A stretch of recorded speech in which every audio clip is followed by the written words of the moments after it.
With 6 games to go in the Super League season, the push for the playoffs is in full swing. Carolina looks to stay at the top of the table, while Brooklyn fights to remain in the picture. The USL Super League, brought to you by Blue Cross Blue Shield of North Carolina, is on Peacock. Hello and welcome, I'm Ryan Lee alongside Haley Sutton, and Whitty is down on the field as we take a look at the standings presented by A&G Winery.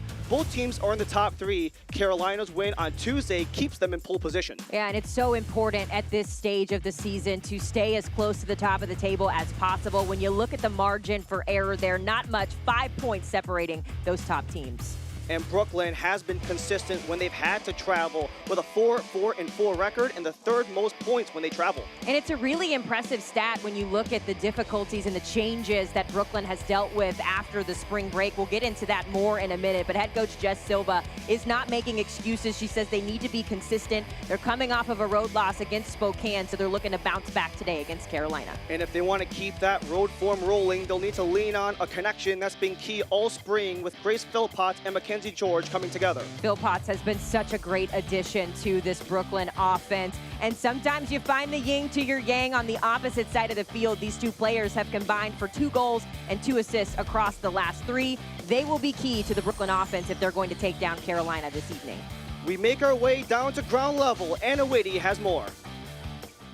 Brooklyn has had a season that's been a tale of 2 halves. Brooklyn ended the fall season at the top of the table with 19 goals. Now, Brooklyn hasn't seen a win since December. A big piece of that is for Isabel Cox retiring after the fall season. Head coach Jess Silva said it's a tough loss because it was Cox who had the 4th highest XG in the league at 3.81. Additionally, Brooklyn has had to change their training facilities. They went to training just 20 minutes away from where they live to now a 45-minute commute.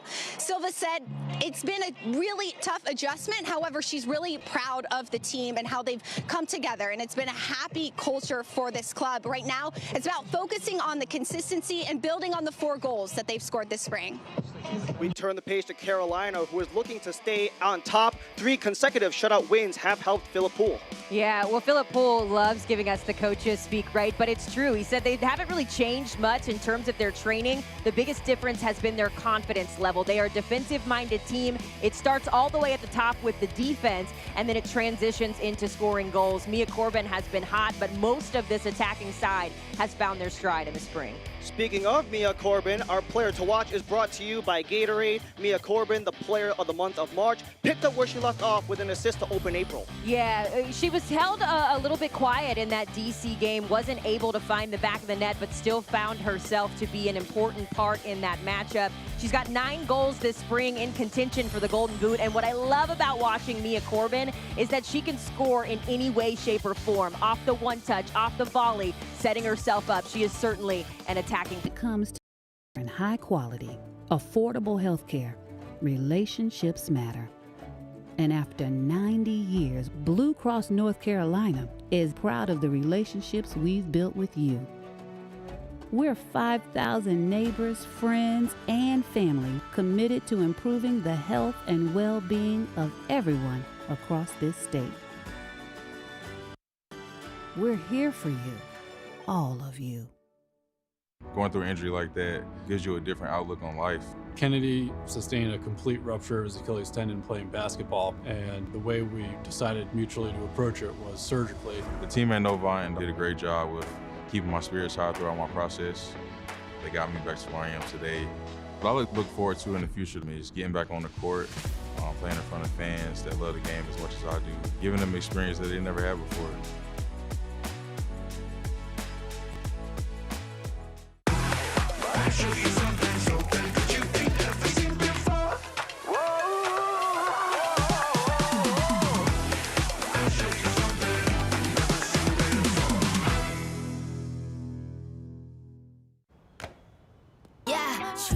I said what I said. I'd rather be famous instead.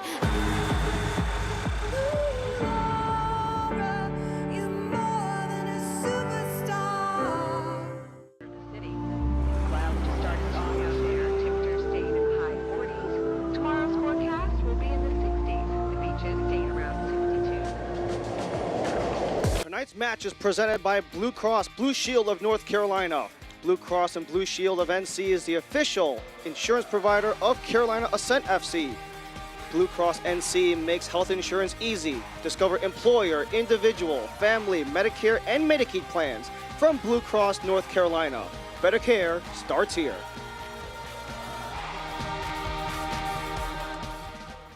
As we take a look at the starting 11s presented by Capelli Sports, Philip Poole rocking with a 4-3-3 against Brooklyn.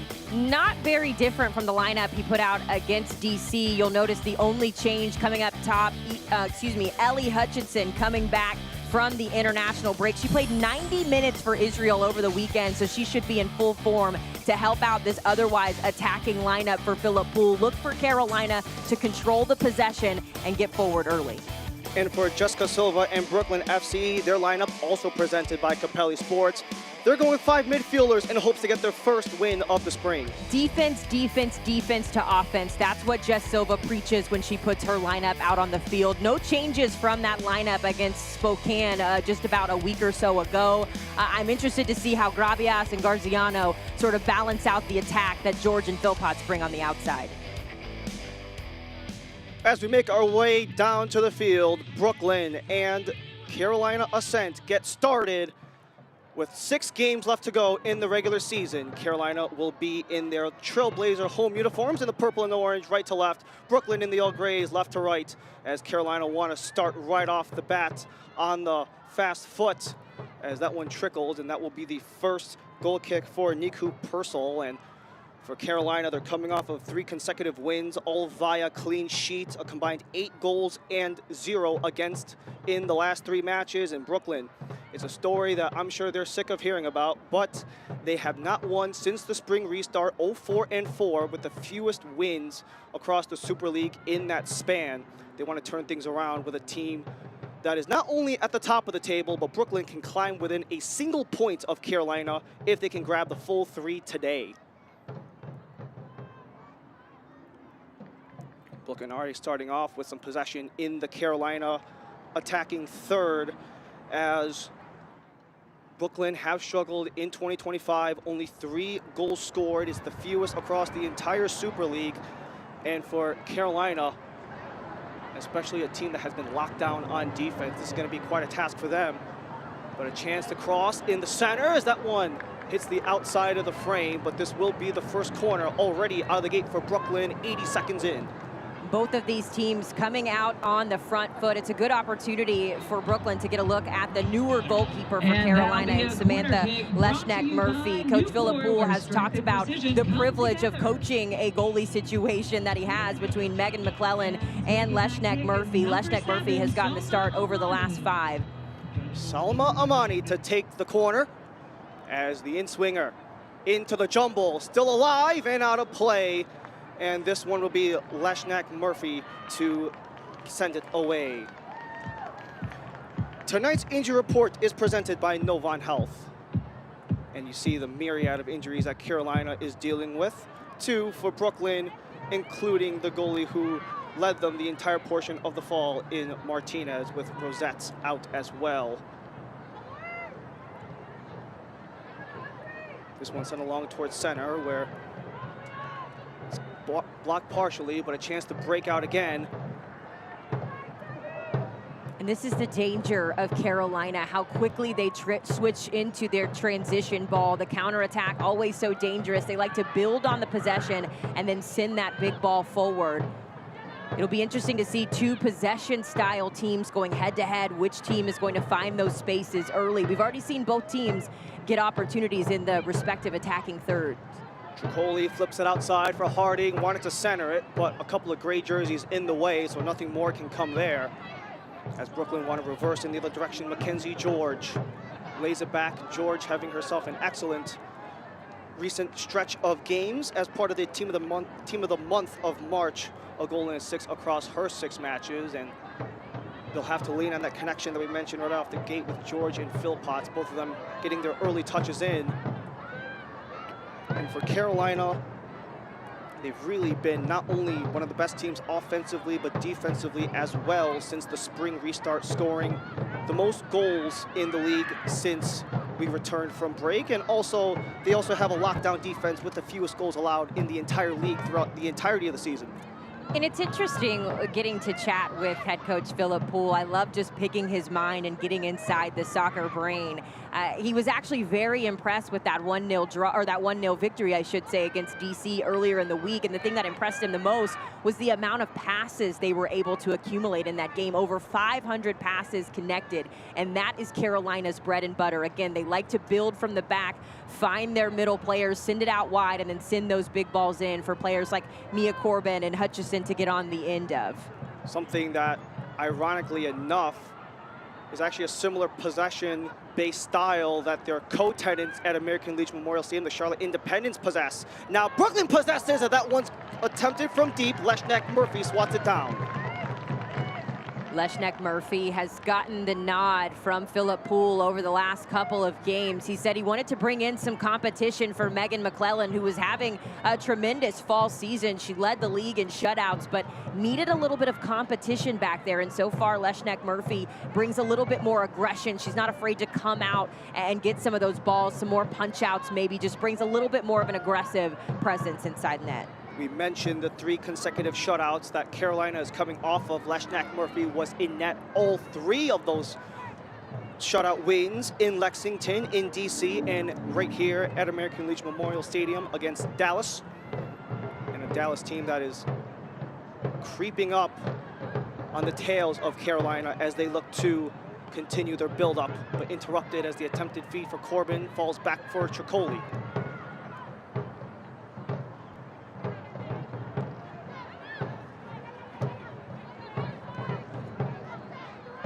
As this one makes its way out of play, Nucor is the official steel manufacturer provider of Carolina Ascent FC. Nucor Corporation is the safest, highest quality, lowest cost, most productive, and most profitable steel and steel products company in the world. Nucor, the official sponsor of Carolina Ascent FC. Long ball nudged along by Harding.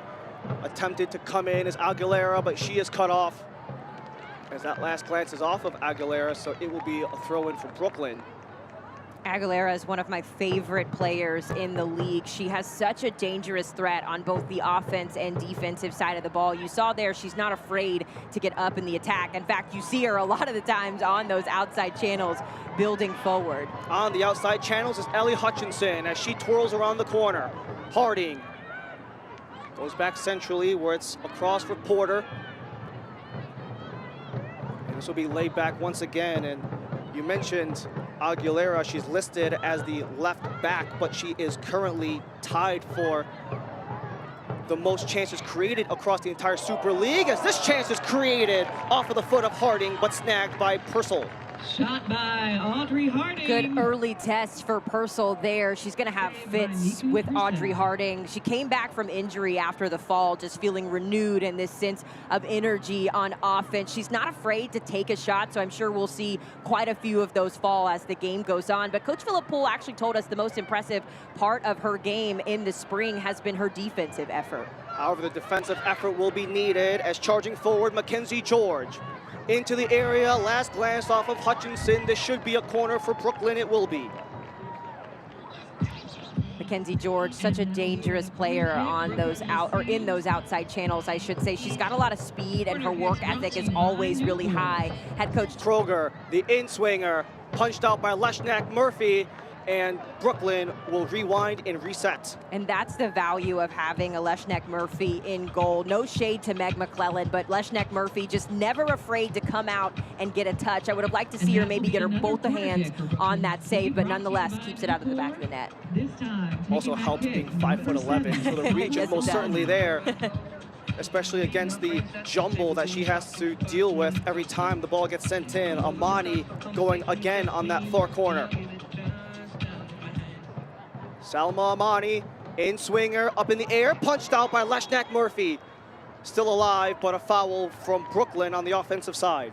Really encouraging start for both of these sides, but for Brooklyn, getting in on the front foot early. It's a beautiful ball delivered in from Amani, and it just kind of hangs, but there's Leshnek Murphy again, getting her paw on it. You see the contact that she's taking as well, and she's the one that gets that punch out. That's why Coach Philip Poole likes her back in net. A couple of players, both at 5'11", with Leshnek Murphy and Pantuso on that last corner, but it's a chance for Mia Corbin to step in.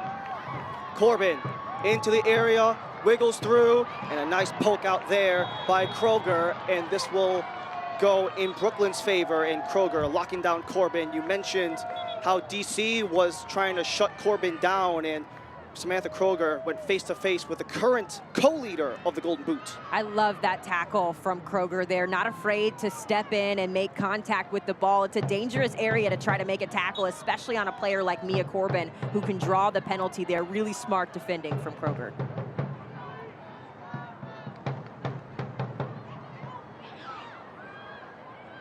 Bouncing ball has to be settled. Garziano trying to get around Studer, but it gently rolls outside for Leshnek Murphy's goal kick.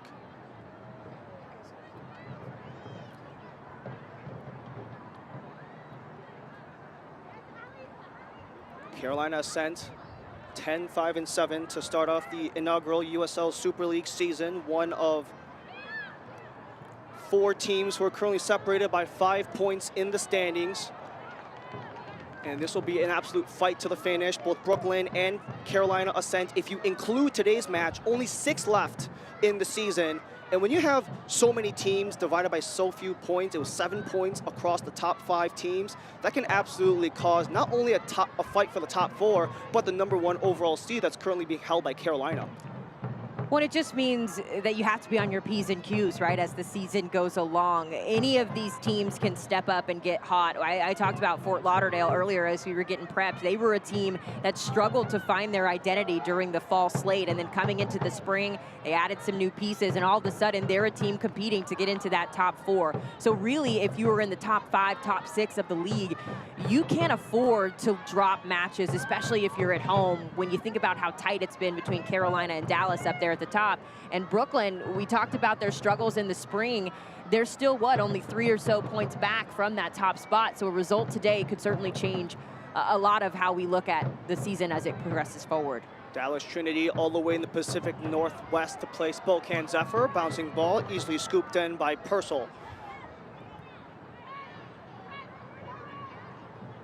And for Nico Purcell, the 21-year-old, she has been called upon a lot recently, especially with the injury of Sydney Martinez, who really took the reins early on in Brooklyn's season. But she'll have to look out. Sarah Tricoli up the gut. Tricoli fans it out with Porter. Porter to cross. Carolina wants a handball. Carolina keep possession with Corbin. Scoops it out of the area. Tricoli settles. Looks for an outlet. As Tricoli goes end-to-end with Parker on the other end. And this is the danger of Carolina Ascent, where they get you on the attack, and then they're able to maintain possession there as we see that ball go out wide. But if you're Brooklyn on the defensive side, you have to be prepared for the second and third chance, because Carolina relentless when they control the possession. And they'll have to be ready to go with Carolina getting their first opportunity on the corner kick.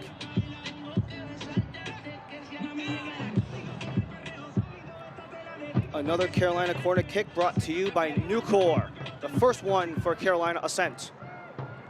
Electing to go short, lays it off. Cross is blocked by a couple of jerseys in gray, but another swing towards the box.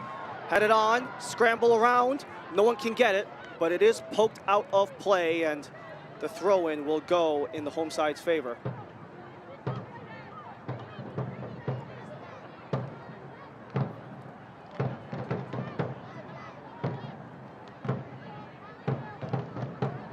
Food Lion is the official grocer partner of Carolina Ascent FC. Through Food Lion Score to Give More initiative, every goal scored is 1,000 meals donated to Second Harvest Food Bank in Metrolina.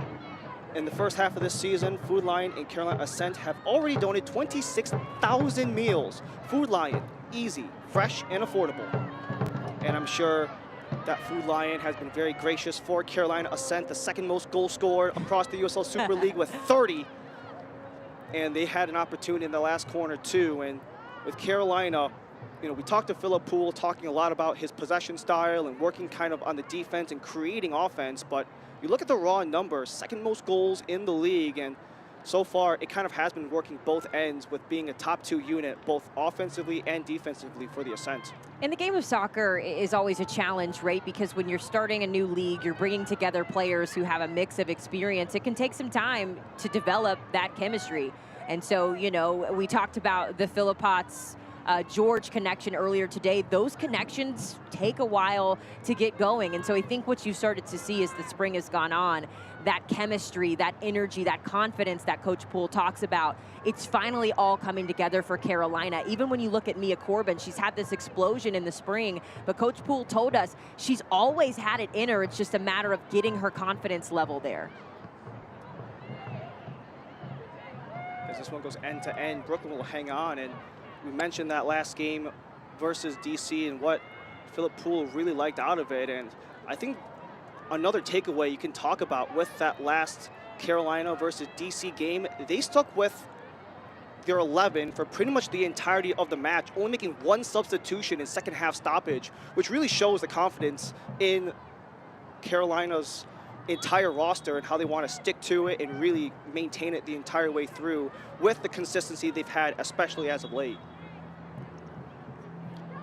Bit of a stoppage in play right at the center circle as we take a look at our officiating crew. In blue, Edson Carvajal leads the way with Joe Chachowski and Chana Forstall, our assistant referees, with Kyle Johnston, our fourth official, handling the number board. And I want to go back to something you just talked about, Ryan, and it's that consistency and that chemistry that we saw out of the starting 11. We've kind of reached the point of the season where you really want to start building that rapport and finding the players that you can lean on. And I think Philip Poole has found that connection with this starting 11. Jill Aguilera, definitely one of them, into the area, off the post, loose, and it's wide. Mia Corbin in front, wanted to go for double digits, but inches away from opening the scoring 16 minutes in. Well, we spotlighted her in the open for a reason. Any opportunity Corbin can get on goal, she will take it. You saw it there. It's a beautiful ball in from Jill Aguilera. You see her take on her defender one-on-one. It's a low-driven ball, so all Corbin has to do is redirect it. Barely misses the inside of that post there for it to fall back in. But Mia Corbin, so dangerous inside the 6-yard box. Second corner for Carolina, brought to you by Nucor. Up in the air, still bobbled. No one's got it cleanly, and it's played back as Porter goes again. Aguilera in a foot race with Amani. Aguilera boxing Amani out. Porter. Porter to cross. This one's headed and they score!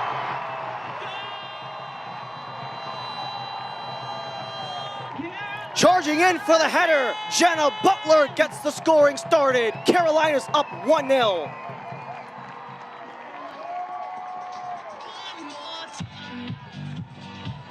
Jenna Butler, one of the new additions for Carolina's team. Ironically, she's on the defensive side of the ball here, but not afraid to put her head through that ball. I love how she just gets a little touch on it. It's a beautiful pass in, perfectly laid out as she beats the defender there, but that's the dangers of Carolina. Those defensive players always getting in on the attack, and it's Carolina football for you.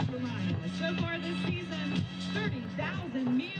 The Carolina Ascent goal is presented by Food Lion. Score to give me more. Goal number 31 on the season for Carolina Ascent. And good news for Food Lion, another 1,000 meals provided. But for Jenna Butler, captain of the squad, second goal of the season. First one was coming back in the early portion of March. And for Butler to wear the armband, to get into the greasy area, to take on 3 Brooklyn defenders in the midst as well to find the soft spot. That's a great way for Carolina to open things up. And that's the benefit of having that NWSL experience. Butler was signed to the Washington Spirit. She made 3 appearances for the club before coming over to the USLW side, as we see a potential look there, our first look at Gravias trying to get in on goal. But Jenna Butler, I think this is her second goal this season, both with her head, if I'm not mistaken. But either way, Carolina's back line, it's relentless. They love to get up on the attack, and no better way to see it than on that goal right there. Distance try, trying to keep it in play, unable to, was Audrey Harding as we make our way down to the ground with Anna Whitty. Carolina is creating overloads in the left side of the field with Harding, Corbin, and Aguilera, and that's what led to the assist for Carolina earlier, just a few seconds ago. Carolina is releasing just one of those players, and because Carolina has such strong defensive structure, every single number knows where to go once one steps out of the midfield. Off the top, Haley, about how much Aguilera and the play that she's had to kind of open that last opportunity up. Taylor Porter was the one credited with the assist, the 27-year-old from San Diego. And it definitely speaks to a lot of what Carolina has worked well with. A lot of the players that you mentioned off the top, Haley, a lot of them kind of going off of the outside, coming in, working the wings. They find a lot of space on those outside channels, but even here we see Mia Corbin with that slip pass as they try to beat the line. What makes Carolina so difficult is that they're constantly moving, whether it's the outside backs pushing up to get in on the attack, the center backs sometimes will push up on set pieces, and then the forwards, right? The forwards, sometimes you'll see Mia Corbin dropping all the way back in her defensive third. It's constant motion, constant movement, and for the teams they're facing, it's exhausting. We saw it against DC, where DC Power hung with them in the first half, but then in that second, they just got tired, and ultimately Carolina was able to find the goal there in the 53rd.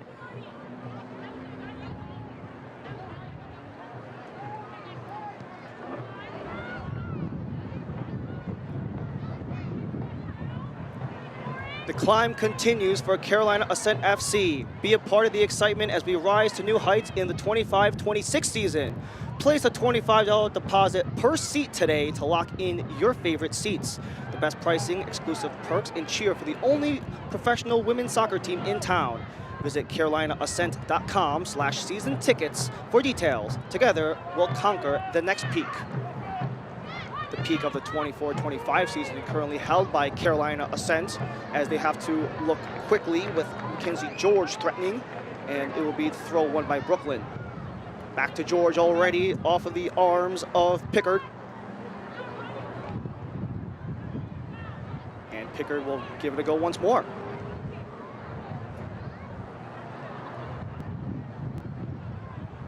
Long ball attempted, juggling in the air.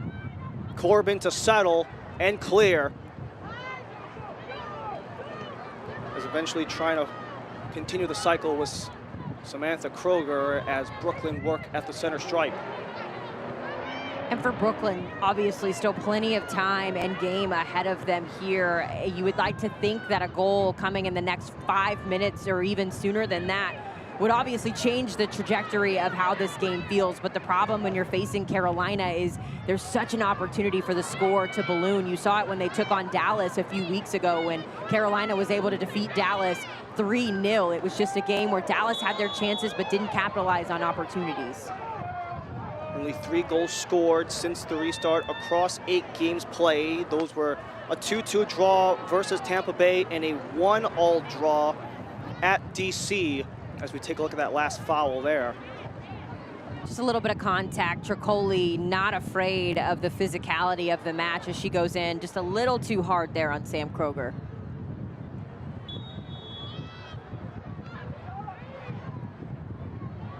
Up for grabs, bouncing around. Leshnak Murphy has to come out and grab it as Garziano was there for the setup. The Carolina Ascent online merch store is live. Stock up for our next match on scarves, t-shirts, hats, personalized jerseys, and more. To shop, visit carolinaascent.myshopify.com. It's so cool to have seen the growth of the league as the fall and the spring has gone on. I was at the Final Four for women's basketball over the weekend in Tampa, and I was at the airport and saw the Tampa Bay Sun merch at the shop there, and it's just so cool to see the visibility of the league sort of infiltrating other places too. Especially right here at American Legion Memorial Stadium. Today is Youth Sports Day, so a lot of the current inspiration for the next generation all within the confines here in Charlotte. And that's probably another unspoken part of it too, is not just growing the game from, you know, the airport level and kind of the overall visibility level, but having events like these where you can really see the growth from the ground up at the youngest levels.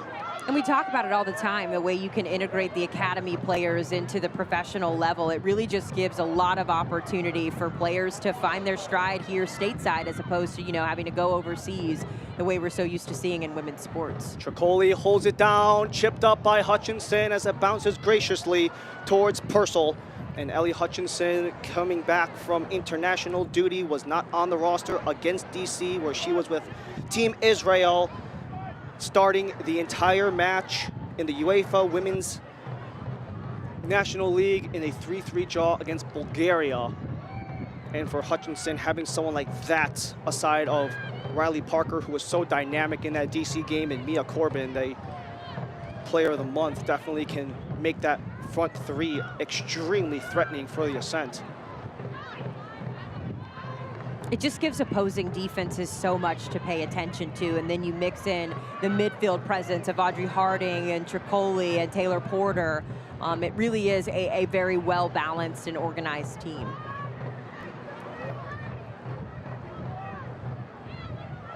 As we take a look at Philip Poole, the illustrious international career that he had prior to coming to Carolina, including an Olympic bronze medal in 2020, as well as a two-time CONCACAF Women's Gold Cup winner, has to watch his team defend, but not for long as the flag gets raised. Luana Grabias just a little early on her run. She can be so dangerous up top for Brooklyn. Got a little happy feet there, trying to take off a little bit early, but it was a great ball played in. I believe that was Amani who slipped it through the back line. But that speed and that anticipation of the run is one of the many reasons why she currently has a portion of the team lead in goals for Brooklyn, as Carolina want to start things. Mia Corbin slides it to center. Hutchinson over touch. Corbin comes back in. Corbin dances as she looks for an open spot. Aguilera. Aguilera scoops it in. Overshot, was back for Corbin.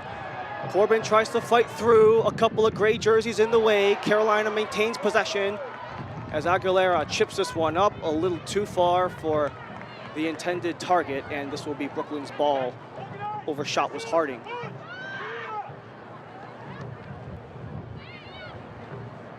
Harding back for Corbin. She has Hutchinson alongside. Harding gets around one with some open grass in front. Harding scoops it to center. Just a little wide of Corbin, but you can definitely see that outside working in, but a chance for Brooklyn to start things. Grabias. And great pursuit from behind by Jenna Butler. She really does do it on both ends. Jenna Butler coming in quick as Grabias goes down for a minute, holding what looks like her left knee.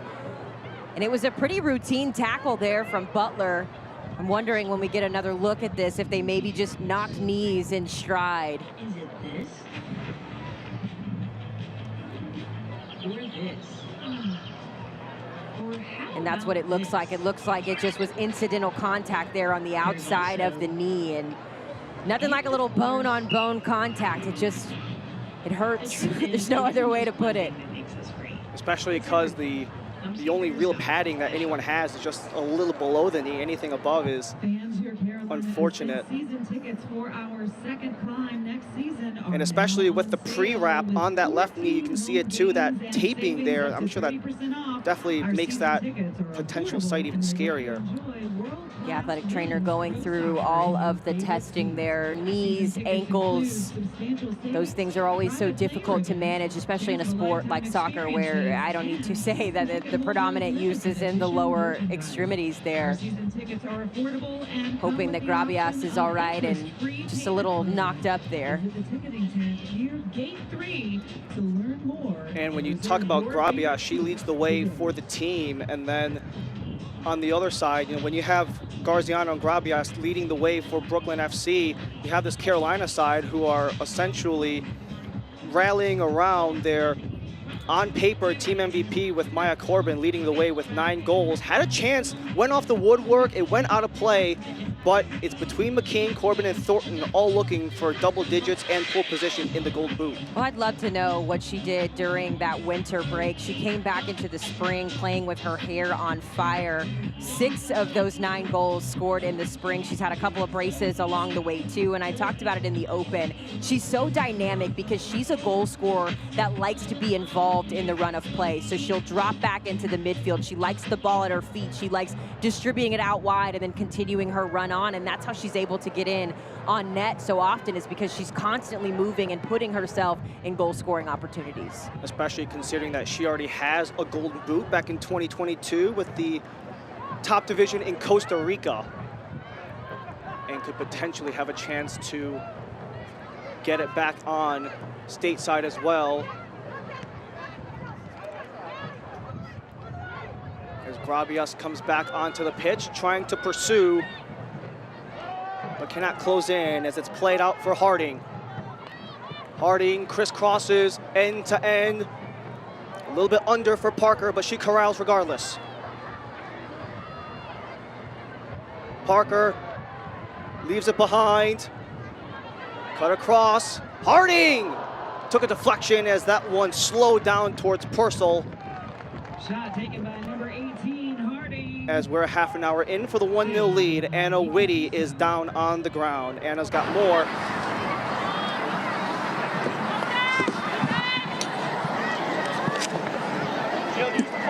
You guys had mentioned USL Academy being another part of what's happening here in the Super League. And right now, Coach Poole is really happy with where the group of USL Academy players are at in the Carolina system. There's 5 Academy players for the Ascent, and they're growing their game a lot, just being around professional athletes. It's a balancing act, though. You want to make sure that this is the right system for young players, and Poole added that when you sign these players, it's important to be committed to these players for the long term, especially in this specific system.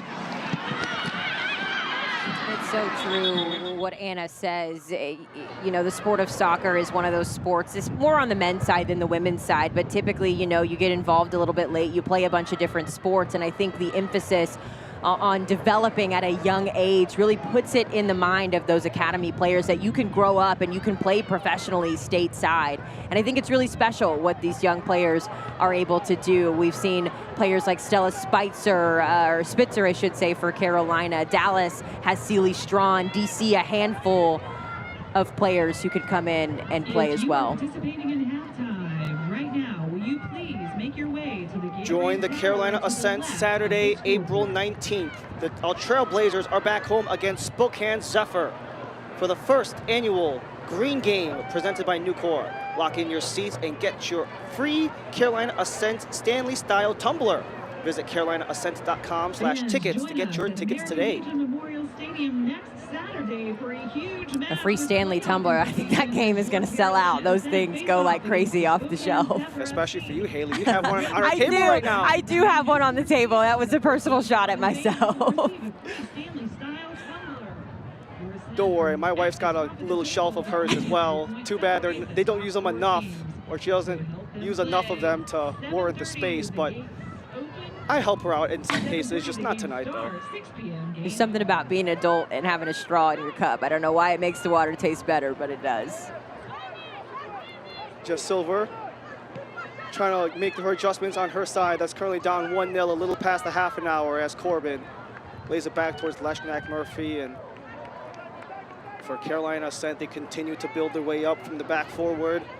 It's a very similar style to what the Charlotte Independents do of the USL League One, who share this same pitch with the Ascent after the Independents took a 1-1 draw last night against a playoff rematch in Ford Madison. And this pitch has treated both the Ascent and the Independents very well, especially for the Ascent. 4 wins, 4 draws, and only 2 losses when they're right here in Charlotte.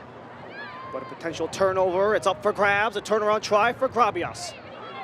One off a body as it comes back towards center, but kept in play and in possession of Brooklyn as Amani took a stumble and will win the foul off of Aguilera.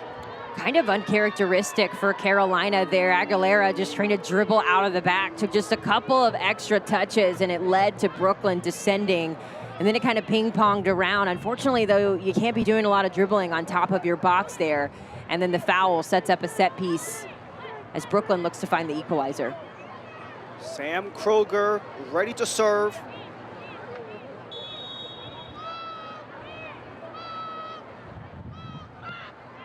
Kroger rainbows towards the area as that is snagged by Leshnak Murphy, who makes no mistake about that. Join the Carolina Ascent on Saturday, May 17th. Our Trailblazers are back at home against Tampa Bay Sun FC. Lock in your seats to get your very own free Carolina Ascent beach towel. Do not miss out on the Taylor Swift cover band concert or the Base Camp Bash tailgate across the street. Visit carolinaascent.com/tickets to get your tickets today. And that's going to be an exciting matchup too, with Tampa Bay Sun fighting for the playoff spot. They're currently the first team out, but they're only 2 points behind the playoff line. And by the time that game is all said and done, with the final 3 games to go, when the Sun come to visit the Ascent, that could most likely be Tampa Bay's playoff hopes on the line. I know you're talking playoffs, but I was so locked into the Taylor Swift and the Stanley Cup giveaways. This is the place to be. Unfortunately, as this is going to be a yellow card coming along, and this is going to be coming off the bench on the first booking of the match. Looked like it went to the assistant coach behind Philip Poole, because as you see them having conversation, and they were a little bit upset that they called this a throw-in. Actually, Coach Poole thought that his team was able to maintain possession there on the sideline. Referee called it a throw-in in favor of Brooklyn. However, the scrap afterward in favor of Carolina as they look to claim it back. Riley Parker finds some space, plays it back as Studer steps in. Centering feed attempted for Parker, but just out of range, and that allows Kelsey Hill to play it back for Purcell. And Riley Parker, she was so dynamic in that DC game, creating chances so many times throughout the game, and has worked that far wing for Carolina. But they have to work back as attempting to keep it in. She will, is Pickard.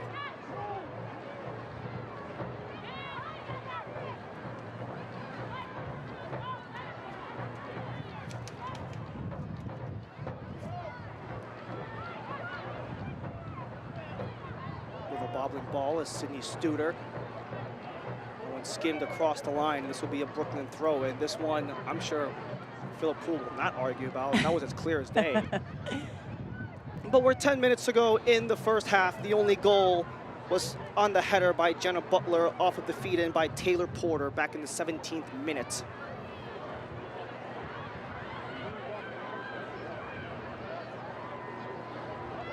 Leshnak Murphy has not seen very much of the ball so far in the match, only having to do with 1 shot on target versus Carolina's 4, but they want to try to make it work again, as that was just a little scramble in the area, only purple jerseys in the way. And Brooklyn has had moments of brilliance in this first half. The buildup has been there. I think the problem has been that pass in the final third. We saw George make that cross in, but it's difficult when you're playing with just 2 up top. You don't really have a lot of manpower crashing the box.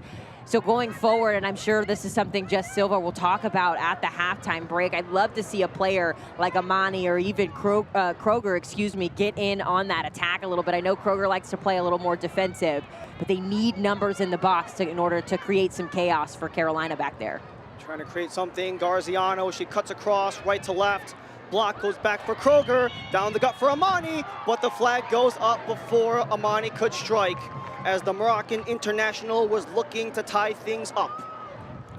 Right idea, wrong timing for Amani there. She listened maybe a little too closely to what I was just saying there, but just got her timing off just a little bit there. We did see Amani get on the score sheet earlier this season. It was a really exciting goal for her as well. Her and Jess Garziano actually connected.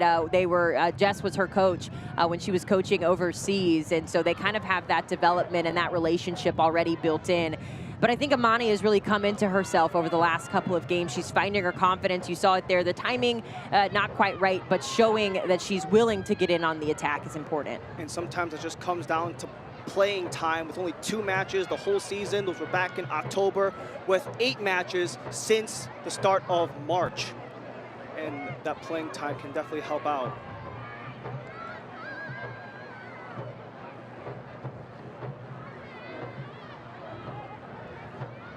As we take a look at some of the happenings from around the USL Super League.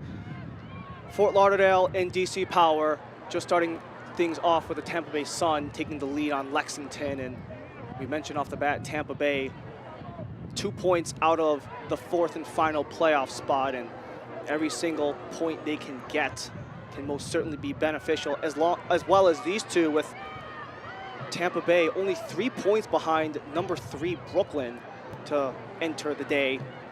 And that not only pertains to the entire standings, but to Brooklyn as well, considering the form. They don't want to slide all the way out, as sliding all the way through, looking for Hutchinson. Could not do so, as she was intervened by Kelsey Hill. We talked about the Golden Boot race earlier as well. I know it was Sydney Nacello getting the goal for Tampa Bay, but keep your eye on Natasha Flint. She has been on a goal-scoring tear as of late for Tampa. 1 goal back from first place in that Golden Boot race.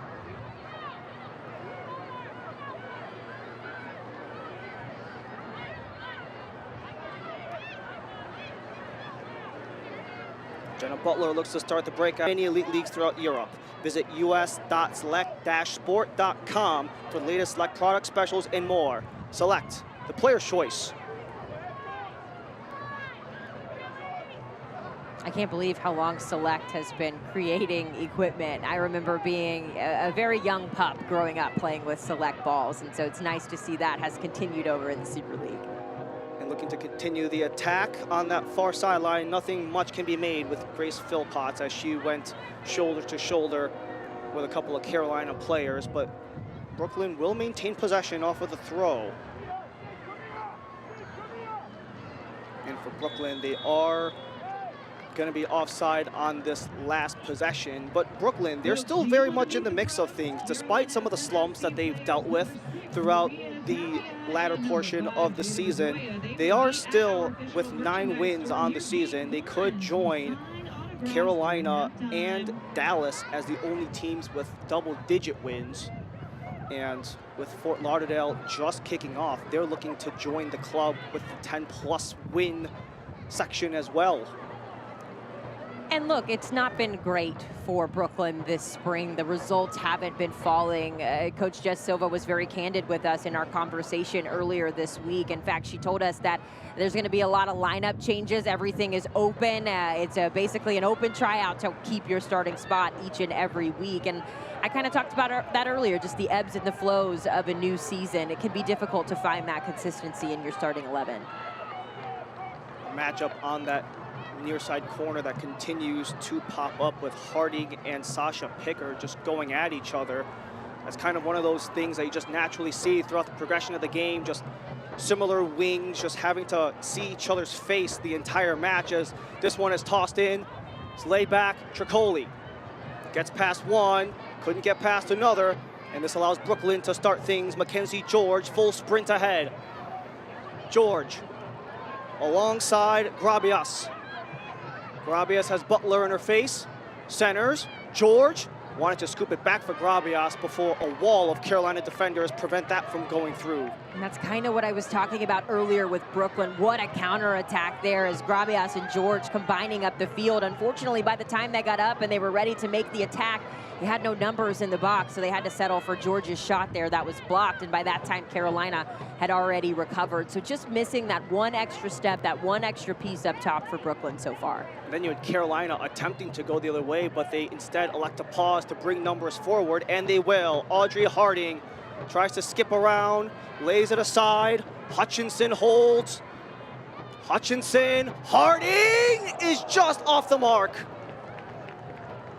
Maybe a foot and a half away from making it 2 for Carolina. And I told you we'd see this a lot from Audrey Harding. I actually love the decision she made prior to this shot, and it's a great shot, just tries to chip it over Purcell there. But in the buildup of this, Harding actually had a chance to take another shot on goal, but rather than waste the opportunity, she reset the play up out there for Riley Parker to then bring it back. That's the development that Coach Poole has talked about with Harding this season. She missed a lot of the fall because of injury, and so she's slowly getting back into that offensive form.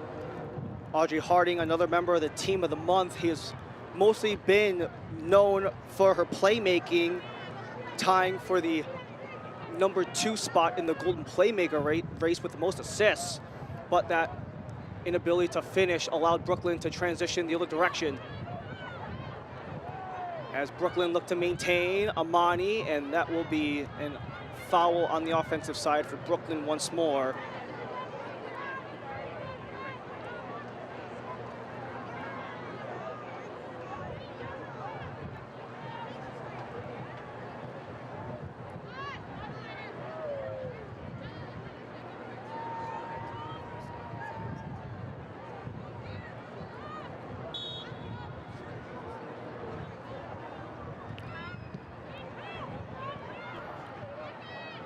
Long ball attempted where Pickard was the one who was the roadblock, but it falls right towards Mia Corbin. And despite Mia Corbin being listed as a wing forward, we have seen her make so many plays in the midfield and back in the defensive end, and that allows Carolina to maintain possession as we are seconds away from the full 45, stoppage time pending.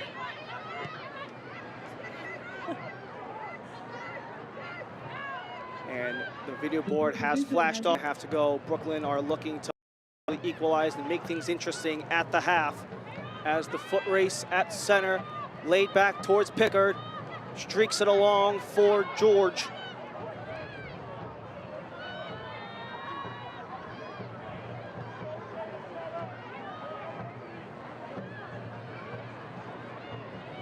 Kelsey Hill continuing to streak across. As Phil Potts wants to work in with the cross, headed out. Still in the Carolina end, as eventually Riley Parker will help create at least a little bit of breathing room with this really good passing, that except that last one that went awry, and that allows Amani to step right down the gut. But no one was available for the pass there as it goes gently towards Leshnak Murphy. And I'm sure Jess Silva will be happy with that piece of the attack. We haven't really seen that possession style that they like to play, and that's mostly due to the fact that Carolina has controlled much of the possession. But you've seen glimpses of it for Brooklyn as this first half has ticked on. Hopefully they can find the adjustments in the second to see more of that. 61-39 is the split in possession in favor of Carolina. And they want to potentially maybe threaten, even though we approach the 2 minutes. Carolina earned the foul, so they will at least maybe attempt something, or maybe just be content with the 1-0 win at the break.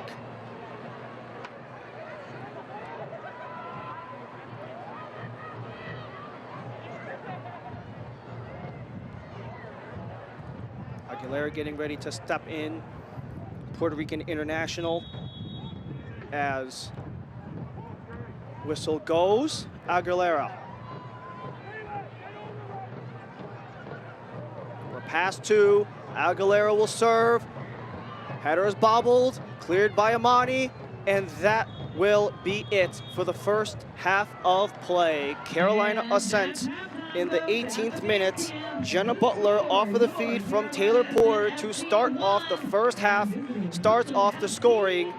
And a lot of the numbers have leaned Carolina's way as well as the scoreboard. Well, they just came out organized from the opening whistle. You saw them get on the front foot within the first minute of action. They capitalize on what they do best, possession, build outside, put a nice cross inside, and finish with the header. Impressed with Jenna Butler getting her head through that one, but Brooklyn with some work to do in the second.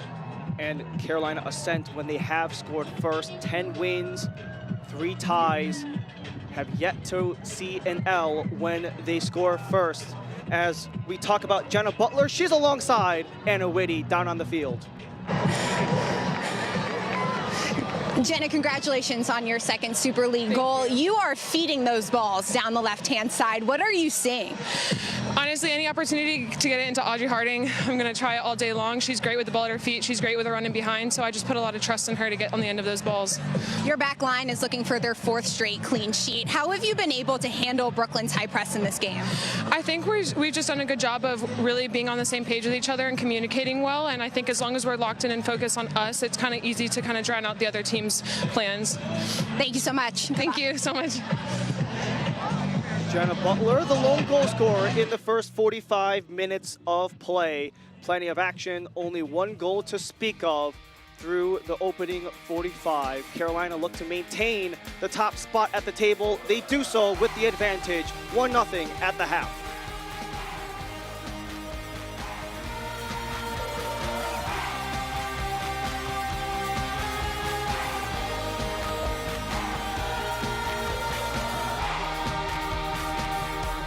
Success easy. It takes grit, hustle, and relentless effort. Every step forward brings you closer to greatness. This is your moment. Elevate your game. El Jimador Spiked Bebidas. Corbin defending. Ramirez is in behind the keeper and scores! Marley Canal is with the cross. Richardson tapped home. Bedoya launches and tucks it into the top right-hand corner. Whoa! Sang man by Alpizi.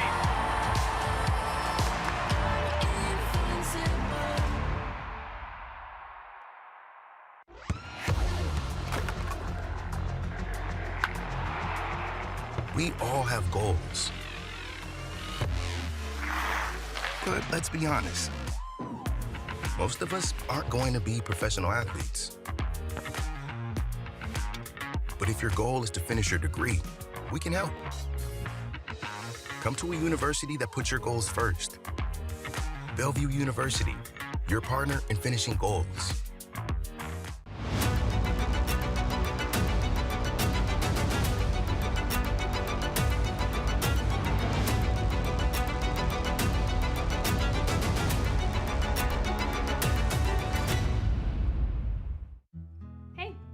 Today.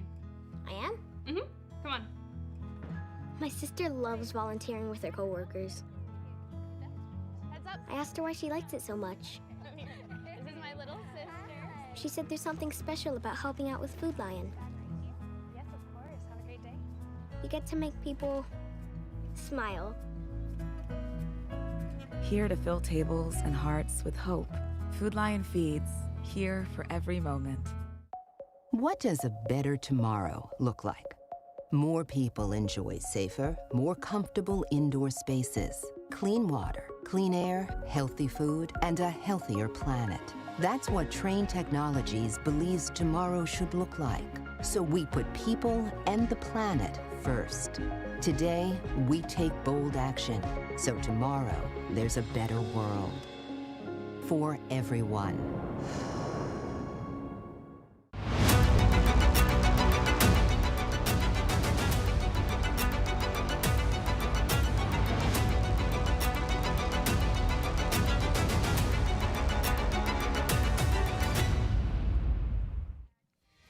We return here to American Legion Memorial Stadium. Carolina Ascent FC has a 1-0 lead for tonight's match, presented by Blue Cross Blue Shield of North Carolina.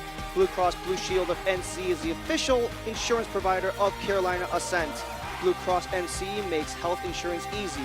Discover employer, individual, family, Medicare, and Medicaid plans from Blue Cross North Carolina. Better care starts here. Well, it's been an eventful 45 minutes and a lot of happenings in the entirety of USL Super League as well. Former coach of Vandy, Stacey Balam, set to join Jacksonville's side in the inaugural season in 2025-26. Imagine the Florida derbies there between Tampa, Fort Lauderdale, and Jacksonville all coming together. And with March, it all started off with Mia Corbin. She got the first real threatening opportunity, hit the pipe, but she still got an assist in last Tuesday's game against DC. And 17 Super League players representing 15 different countries, including the Ascent's Ellie Hutchinson, showing the Super League spread worldwide. And in terms of the upcoming schedule, brought to you by Capelli as well. 3 games on the docket, Dallas Trinity and Spokane Zephyr. Really the key one here, considering Dallas's proximity to Carolina in the overall standings. The Zephyr will have to play twice in about 4 days. And with Tampa Bay Sun, they have the lead right now. But as we were talking about throughout the half, Haley, Tampa Bay Sun, they're looking to earn their spot into the top 4 of the playoffs. As we continue on, every single Wednesday, listen to USL Super League on Game Week, the deep dive into all things USL Super League with hosts Marion Crowder and Anna Whitty. Follow along all season on the Sirius XM app.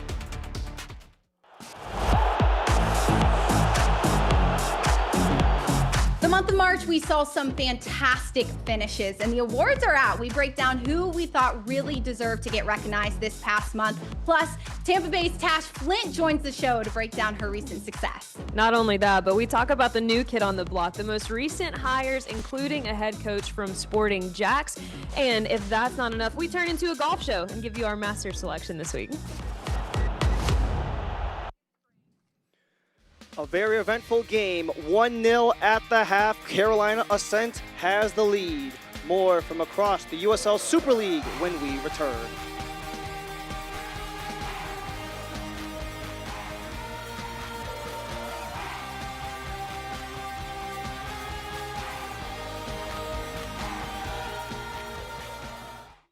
Because it is time for some halftime fun right here at this Carolina Ascent FC match. Turn your attention to the pitch where the young Trailblazers from the Fox Soccer Academy International Cup are ready to show off their skills in a penalty kick showdown.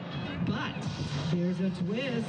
They won't be shooting against ordinary goalkeepers. Oh no, they will be aiming to score on some of your favorite mascots from around the Charlotte area. That's right, tonight it is kids versus mascots. Tonight's mascots that will be defending the goal, Hugo with the Charlotte Hornets, Lucknut with the Charlotte Motor Speedway, Champ with the NASCAR Hall of Fame, and Norm from UNC Charlotte.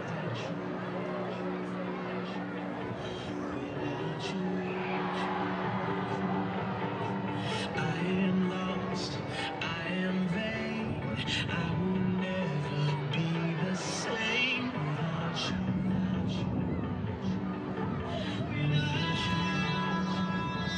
And Carolina Ascent fans, join us right here at American Legion Memorial Stadium next Saturday for a huge match with playoff implications as your Carolina Ascent FC face off against Spokane Zephyr FC. It is our green game night presented by Newport Steel, and the first 1,000 fans will receive a free Stanley-style tumbler. Your Ascent are right at the top of the table, but only a few points separate the top 4 teams, so come help your Ascent reach the playoff peak. First kick is at 7:30 p.m. and gates open at 6 p.m. Tickets on sale, CarolinaAscent.com. And folks, pay attention to the scoreboard. Carolina Ascent FC would like to wish a very happy birthday to Penelope and Maggie. Thank you for spending your special day with us here at Base Camp. Happy birthday from all of us at Carolina Ascent. And again, on the big screen, let's give another birthday shout out to Miller Nilsson. Happy 8th birthday from all of us right here at Carolina Ascent FC. And we have one more birthday shout out for one of the women in business honorees, Denali DiFilippo. Happy birthday from all of us, Carolina Ascent.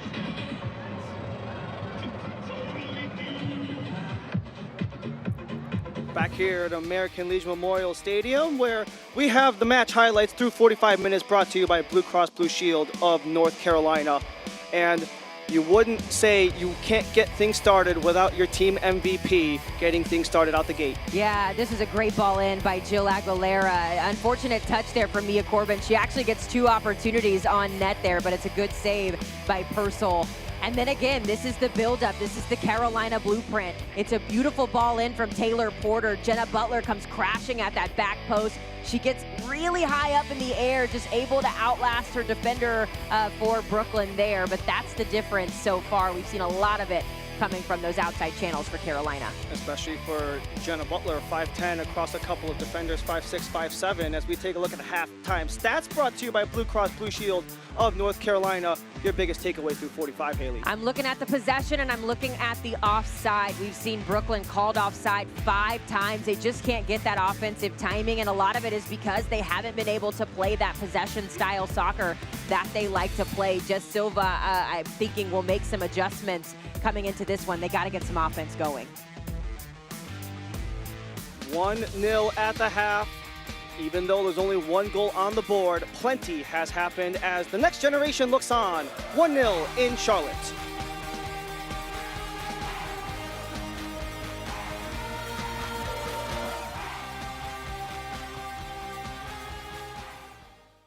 Hey, go Bills.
Fans, get ready for a new core substitution. Number 12, Hope Breslin, will be taking the pitch, leaving the pitch. Tonight's match is brought to you by Nucor, Capelli Sports, Novant Health, Train Technologies, Blue Cross Blue Shield of North Carolina, and Food Lion. We're through the first 45 minutes of play, 45 left to go, as we have our first substitution brought to you by Batero Carts. Hope Breslin entered the match for Salma Amani, who will make her exit right at the half. And it's kind of one of those old adages where a substitute can most certainly potentially bring a spark. And for Breslin, 26 years old from Massapequa, can definitely potentially bring that forward for Brooklyn as they want to start things off right out of the gate. I was very impressed by your pronunciation of that city, but then I forget you are a New York native, so I would have had trouble saying that, but you said it no issue. FC kicks. Yeah, you get a lot of those Native American pronunciations from New York State, and someone who might be just as familiar, a New Jersey native in Samantha Kroger, who is ready to take the first corner kick of the half for Brooklyn. I love the aggressive nature of Brooklyn on that kickoff, earning a corner kick early. First of the half, fourth of the match. This one's an in-swinger, it's up in the air, and Lesniak Murphy making no question about it.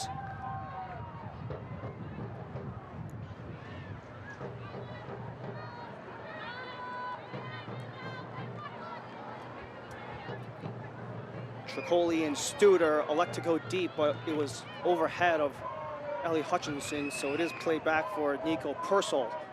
And the Brooklyn side had a chance to have their head coach, Jess Silva, speak with Anna Whitty, who's got more. Anna?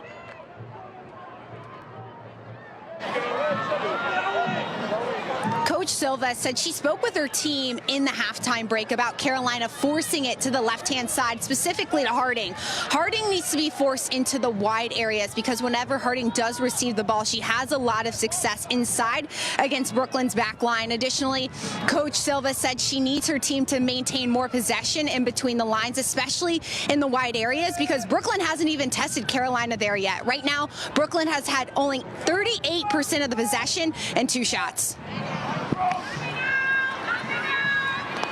And it's a great report there from Anna, getting some insight from head coach Jess Silva. I talked about it earlier. Jess told us she's very blunt, she's very direct with her players. I'm curious about the substitution there of Amani. I'm wondering if she just wasn't as involved in the match as Silva wanted, but Anna laid it out perfectly. 38% possession, just 2 shots is not something that's going to get you a win against Carolina. The good news for Brooklyn, though, in this second half is that it is still just a 1-0 game. So to your point of getting a substitution in there, 1 or 2 subs can change the trajectory of a match. Especially for a Carolina side who has been so dynamic offensively. They're also amongst the top half of the league are Brooklyn in terms of shot attempts. So they've definitely gotten them throughout the entire league season, just not so much today as they hang on once more before it's laid back with the attempt by Hill to send the pass up the gut, but nothing was there as it was a wall of purple. As we make one more trip down to the pitch, Anna Whitty with more on the Salma Amani and Hope Breslin substitution.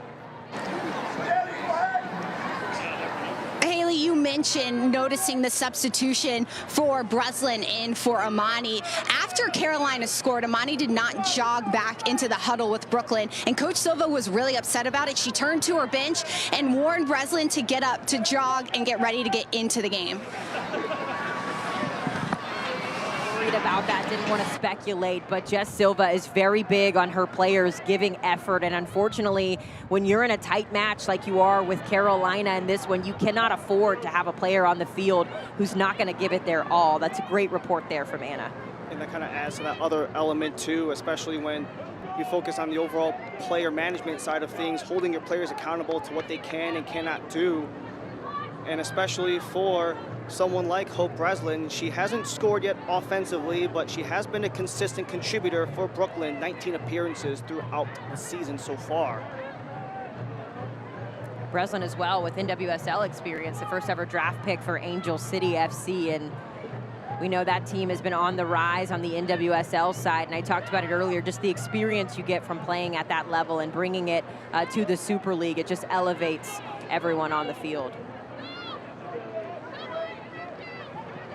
Turnover at center allows the turnaround try for Addison Merrick to start the breakout for Carolina, but only Gray in the way as Scarpelli had to think fast before any more purple jerseys could swarm.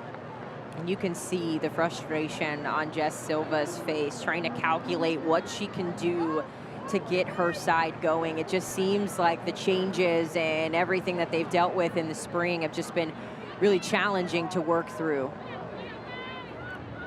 And Brooklyn, in the 2 games that they've played against Carolina Ascent FC, only a loss and a draw in the first 2 matches, especially with 4 meetings on the docket, 1 more towards the latter portion of May that will be up in Coney Island, where Brooklyn calls home and that will be the final match of the regular season for Brooklyn, second to last match for Carolina as they look to spring up ahead. An opportunity goes as it's Merrick!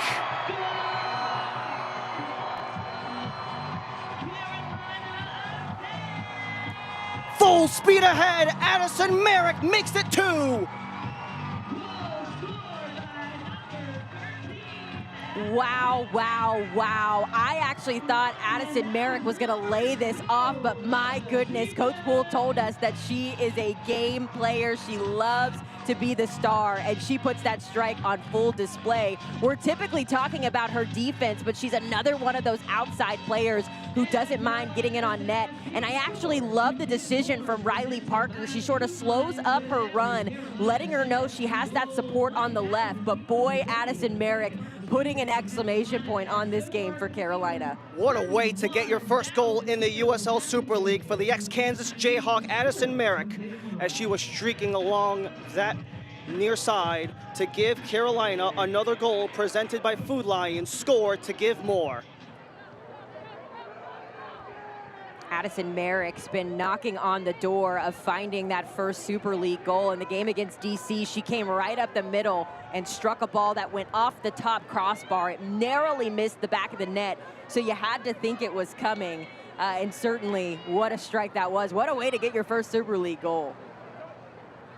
And the setup too from Taylor Porter. She's had assists on both goals to Butler and Merrick, and now an attempt for Carolina off of the strip.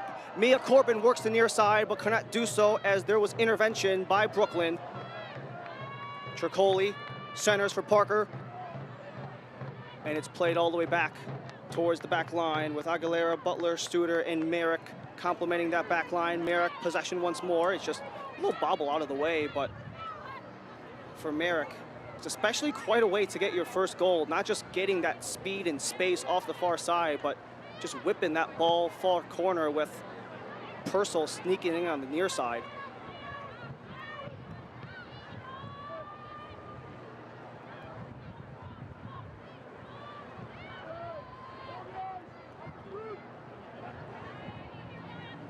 Carolina Ascent merch drops every month. Check out the new scarves, t-shirts, hats, personalized jerseys, and more at carolinaascent.myshopify.com.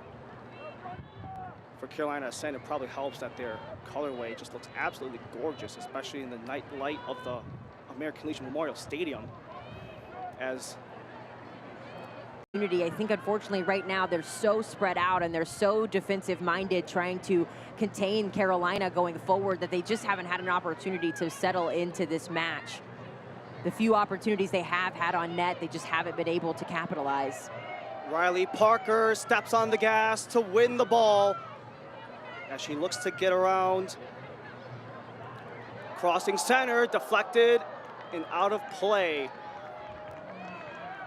Wanting to go for Corbin for double digits, but it will be out of play for a Brooklyn goal kick. And you can tell they're trying to get Mia Corbin that magical number 10, but I love this ball in from Riley Parker. You see her, the hesitation, and then picks her head up to find Corbin streaking towards the front post. Coach Poole actually told us when it comes to Riley Parker, he was pleasantly surprised with the type of footballer she was. He said he expected her to come in and be a depth player, but she was been really impressive on the ball and her ability to change the game. Laid back, wanting Corbin again. Spitterama try, can't go. Laid back again. Hutchinson left behind. Harding to center, back post. Knocked away by Brooklyn. You had an opportunity on that far post going back and forth, but it could not connect with the intended target, Taylor Porter. 2 assists already, could have had a goal had the touch not been made by Leah Scarpelli defensively. And it was just a little bit of defensive, sloppy defensive effort, I should say. Carolina had so much time in the box to ping that around. There was about 3 different players who could have gotten a shot off there, so they have to be a little bit more contained, a little bit more disciplined there in the back.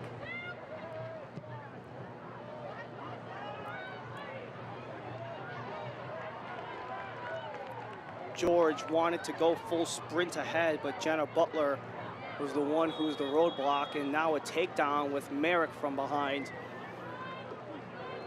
As Merrick just got The second goal for Carolina got a defensive blemish as she had a little bit of an entanglement with Luana Grabias.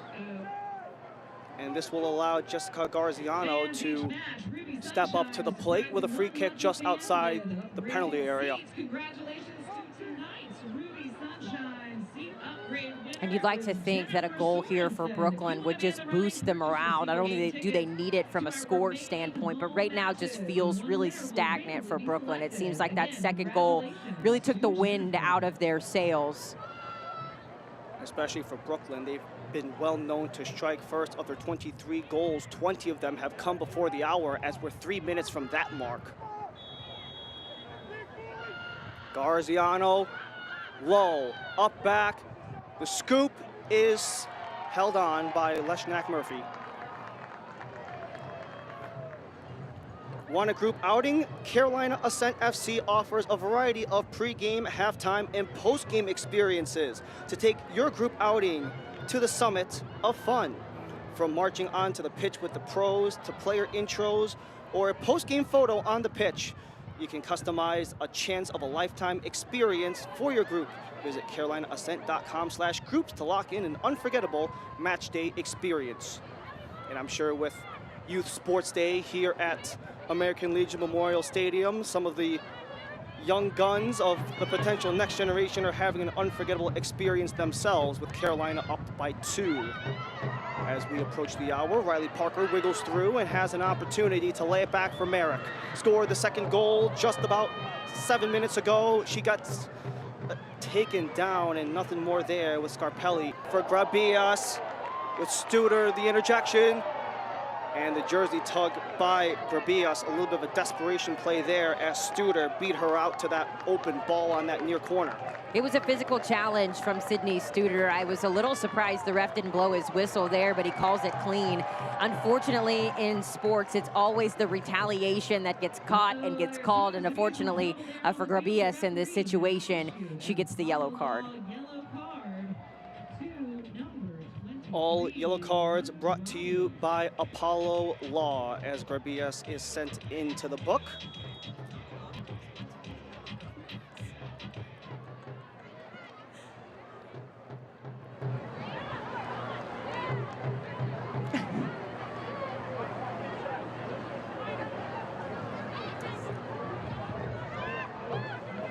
Studer shovels this one forward for Parker. She looks to body off Hill. Parker just tries to wiggle around Hill, but Hill's right on her tail.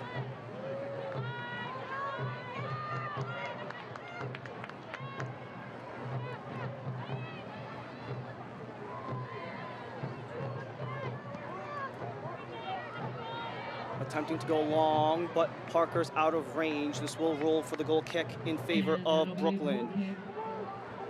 Carolina Ascent FC is a club built by the Carolinas, for the Carolinas, with a vision to climb and reach new heights, from corporate partnerships to single-game tickets and group outings. We've got a place for you to empower women's sports across the Carolinas. Join the club and contact one of our representatives today at carolinaascent.com.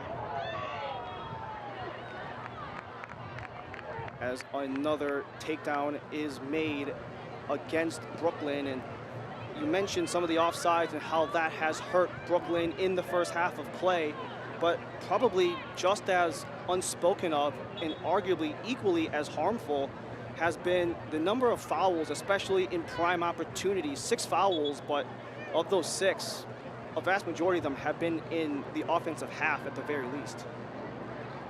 And a lot of that is frustration, right? You're not playing the way you want to play. You're down on the score sheet, and as a result, you have a tendency to make a couple of errors, as we see Purcell here going down. The trainer coming out, looking at her right leg.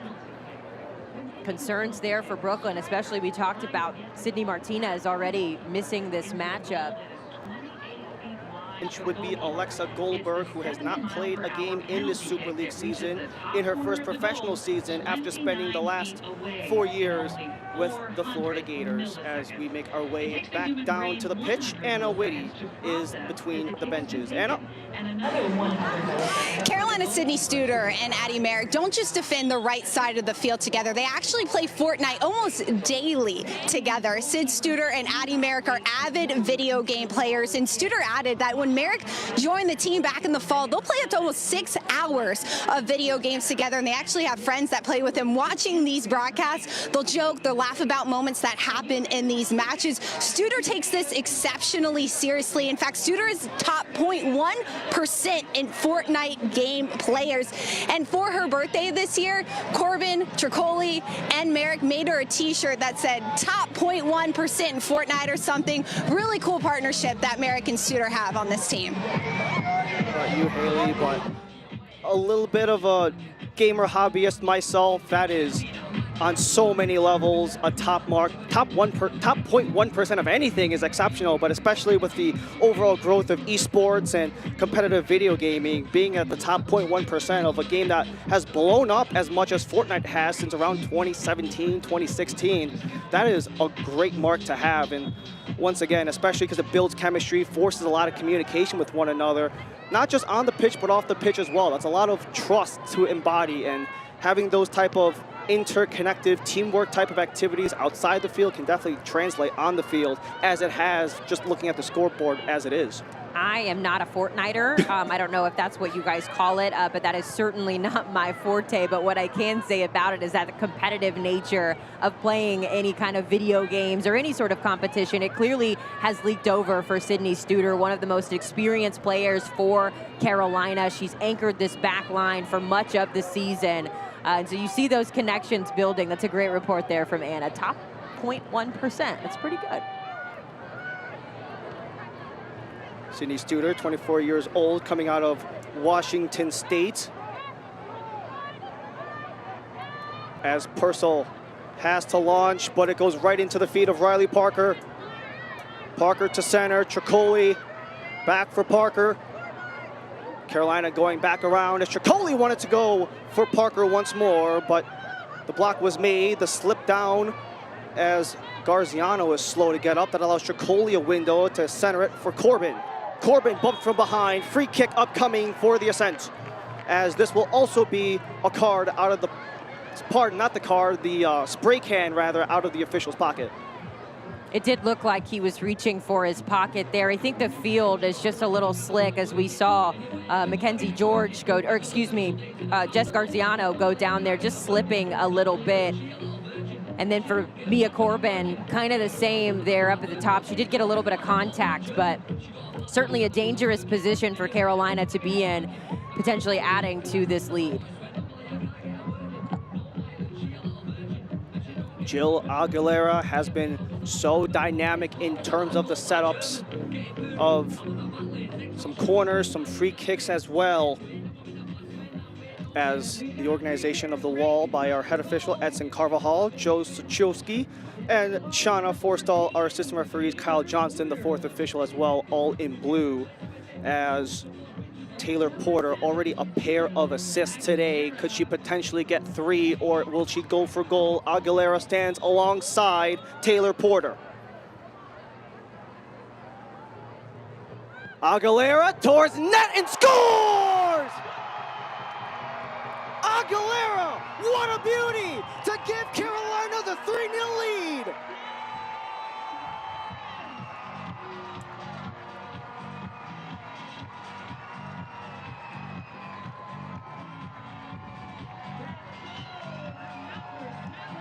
Jill Aguilera has been knocking on the door of finding the back of the net all season long. She's tied for the most chances created in the Super League this season, and that one created all on her own. Look at a little Declan Rice-ish, dare I say, after he had 2 incredible set pieces in the Champions League.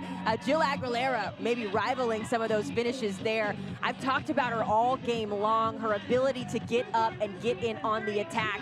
And on this one, you see what the goal means to her. It's a brilliant strike. Nothing Purcell could do about it. And it puts Carolina up 3-0. And for Aguilera, she is most well known for her playmaking, tied for the league lead in assists, pole position in the Golden Playmaker race. What a way to call your own number right there for Aguilera, the Puerto Rican international, ex-Arizona Wildcat, as that goal was once again presented by Food Lion, score to give more. And that gives another one on the lead for Carolina as they want to build once more. Audrey Harding works the near side. Coming into the play is Parker. And the craziest part, I think, about this Carolina game is you have Butler, Aguilera in the free kick, and Merrick, all defenders across the back line scoring your 3 goals. That speaks to the versatility of this Carolina Ascent. You know, we mentioned forwards coming back, but the defense stepping up as well. Man, you took the words right out of my mouth. And Coach Philip Poole told us that the defense starts from the top of the field. It starts with Mia Corbin all the way back to the field.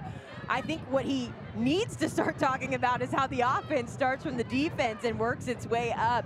This is a back line in Carolina that is so organized defensively that allows for those outside backs to get in on the attack. They have a lot of size across the defensive line as well, too, with Butler getting in on her head, Merrick with the individual effort as well, shooting, and then Aguilera with that beautiful set piece. 3 combined goals scored by the back line. So when you have 1 goal by Aguilera, Studer, and Butler to come into the game, then you got Butler, Aguilera, and Merrick today alone. So that speaks to the step-up mentality that this Carolina defense has as they look to swing it around with Merrick stepping in once more on the back line, lays it out for Parker.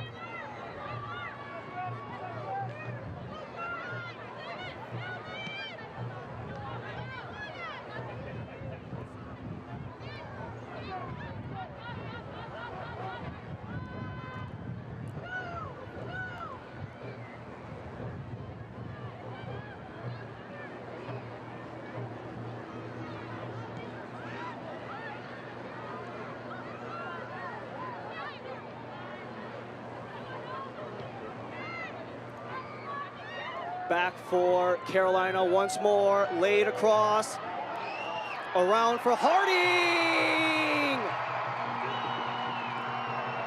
Audrey Harding hits it with the 4th. And Audrey Harding, 4-0, Carolina Ascent in prime position to remain in pole position.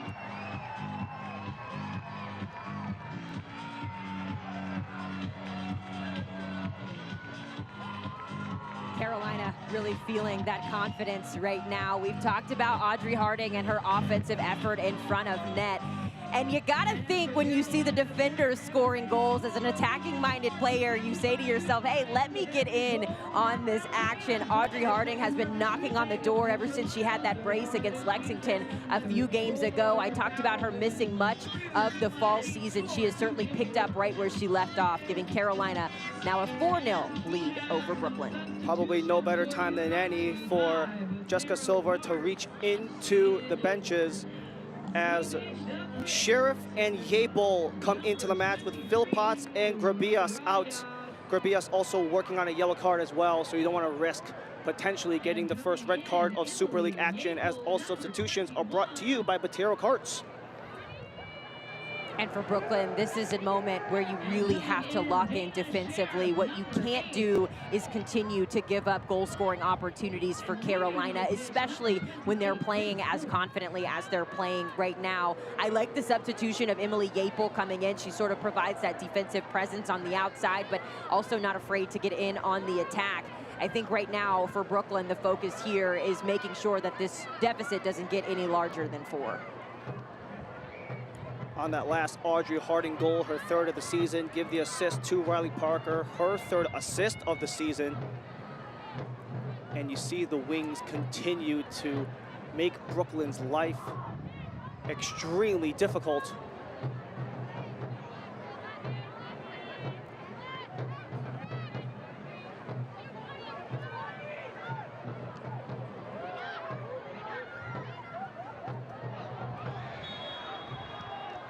As the whistle will hold things up for Brooklyn's attack as they are offside once more, and no better time to get a pair of substitutions for Philip Poole.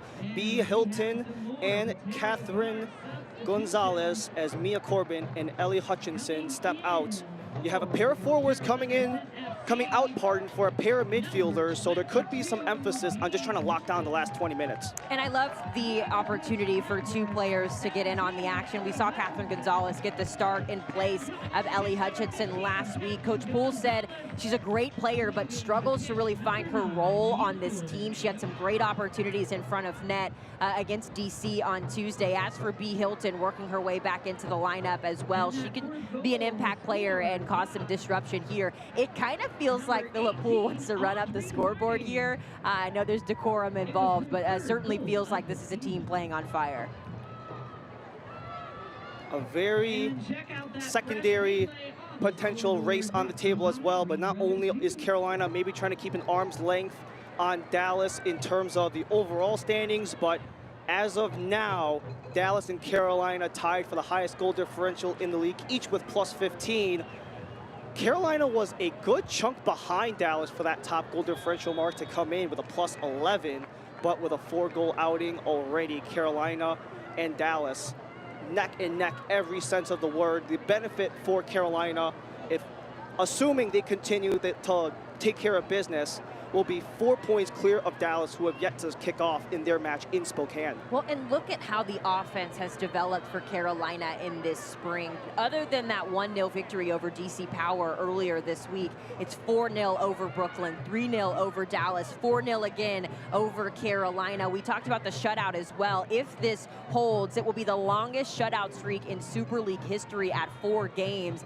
It's something that this team has done when it comes to unbeaten streaks, when it comes to breaking records. Remember, Carolina is the team that started the season on that 11-game unbeaten run. And when we talked to Coach Poole about it, again, more of that coaches speak, right, where he talked about focusing game by game. But I think for Carolina, it's really important as we see a giveaway here. Yeaple was close, but Studer intervenes, and that allows Carolina to at least buy some time and space. And we were maybe inches away from Leshnak Murphy being very unhappy with the potential broadcaster's curse there. I know, I've spoken into existence. The jinx.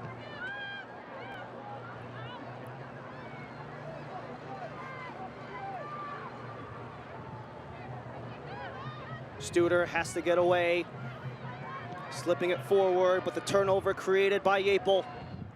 Garziano up the gut, Sheriff offside as she got the shot off. And the offsides have been killer for Brooklyn. 8 times the flags have been raised for the girls in gray, 0 for the home side, the Ascent. And it's that high pressing back line from Carolina. They're so good at working in tandem, shifting up the field when Leshnak Murphy clears it up, and then shifting back whenever they're coming back on the counterattack there.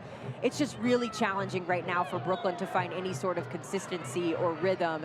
And now we're getting to that point where we see more fouls coming through, more frustration coming through.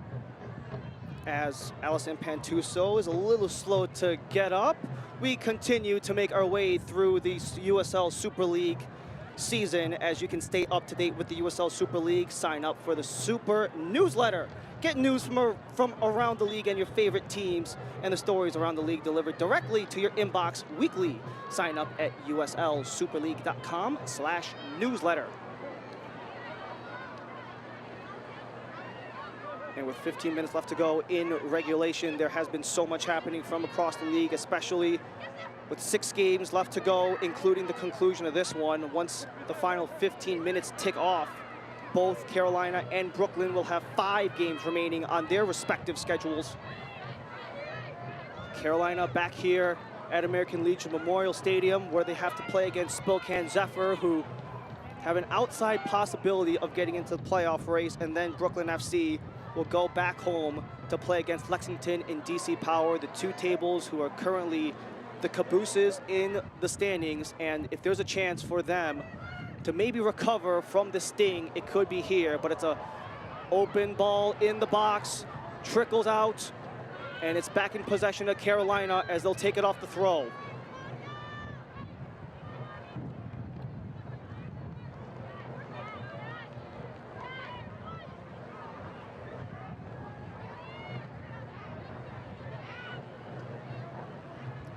Tricoli gets the deflection, goes back and forth as it's played back for Brooklyn, and And for Sarah Tricoli, what a beginning of the week she has had. Gets to start again today.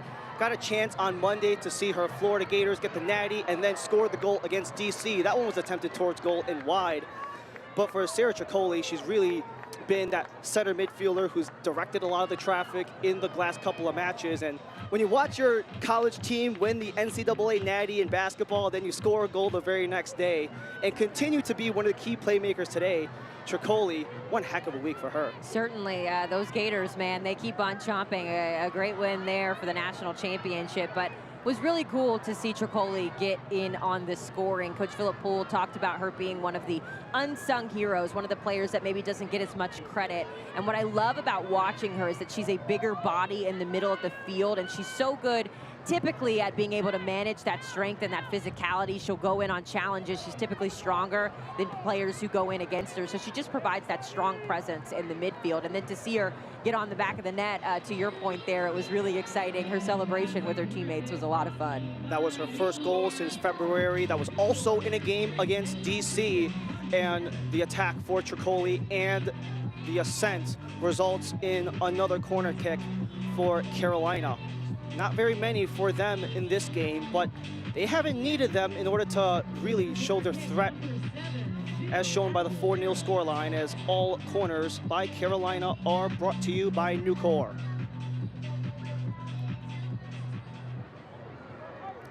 Aguilera, the in-swinger, scramble in the box. It's loose and swatted out of play. That could have been so much more dangerous had that been, and there are going to be 2 subs on the docket for Philip Poole. This will be substitutions number 3 and 4, as we have Moxley and Sarepka coming into the match. And Merrick, one of the 3 goal scorers of the game, she will check out, as this allows the 24-year-old UNC Tar Heel Moxley to come in, as well as the 24-year-old Alabama Crimson Tide player Ashlyn Sarepka to come in. Novant Health is proud to be the official healthcare provider of Carolina Ascent FC. With same and next day sick visits, Novant Health provides care when and where you need it. Schedule online at novanthealth.org. A good opportunity for Coach Philip Poole to see some of that depth come in. Ashlyn Sarepka, a player who was really in the mix in that fall season. I think as the consistency and the lineups have come to be, she's found herself coming in off the bench, but very early on, I believe she scored a brace earlier in the fall slate as well. So a player who can certainly be a difference maker. But I think for Coach Poole, this is a really good opportunity to see how that depth can play a part, especially when you approach the playoffs. You need everybody possible to be successful and to win a championship. And I know he'll say that he's not thinking about it. Pickard.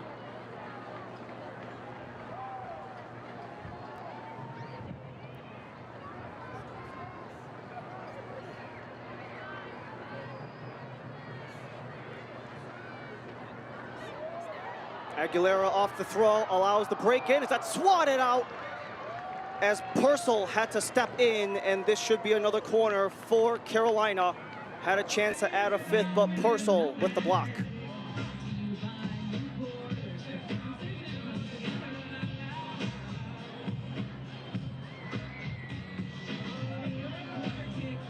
Porter already with a pair of assists, ready to take the corner for Carolina, as all Carolina corners are brought to you by Nucor.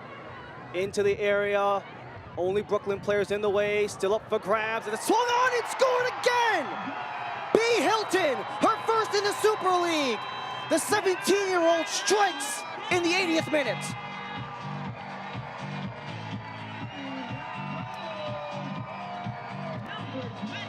Carolina running away with this game, trying to keep an arm's length on Dallas for the number 2 seed, and B. Hilton gets on the score sheet for the first time in her young career. I talked about the 2nd and 3rd chances for Carolina. They are relentless in front of net.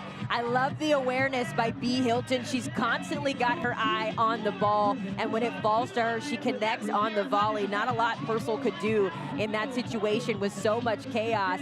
But taking a peek at Coach Philip Poole, very pleased with B. Hilton getting her first goal of the day.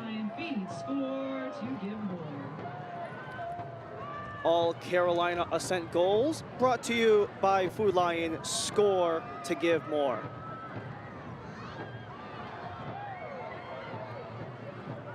And for Carolina Ascent, they have continued to put their stamp on the game, have just made life so difficult for Brooklyn.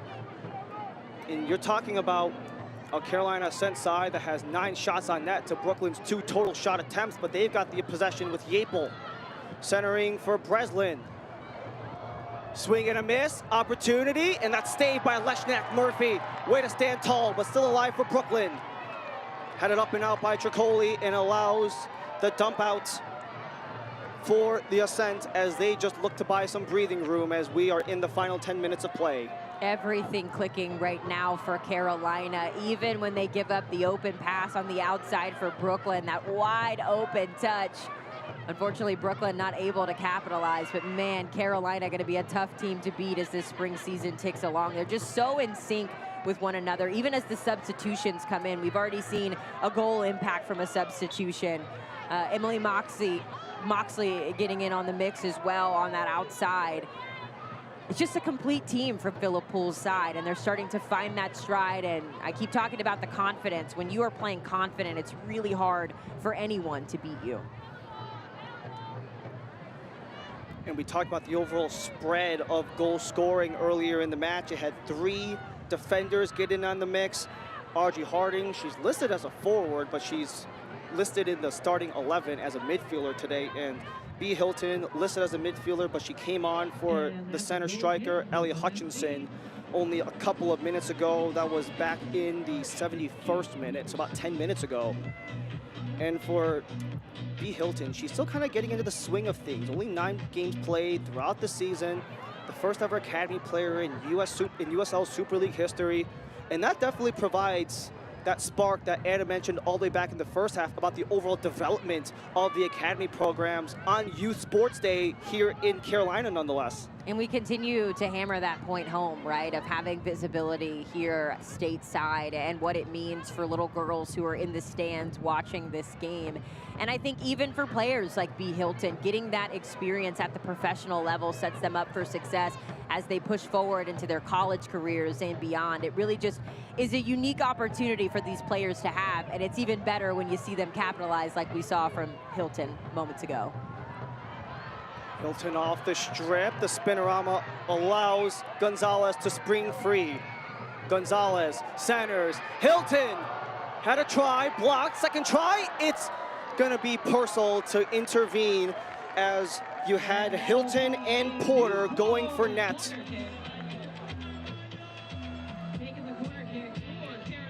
As we have another corner kick coming up. Brought to you by Nucor.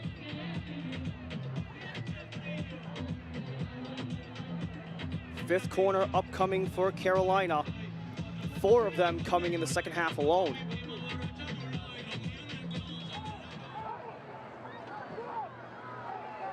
Jumbled in the box, punched out by Purcell.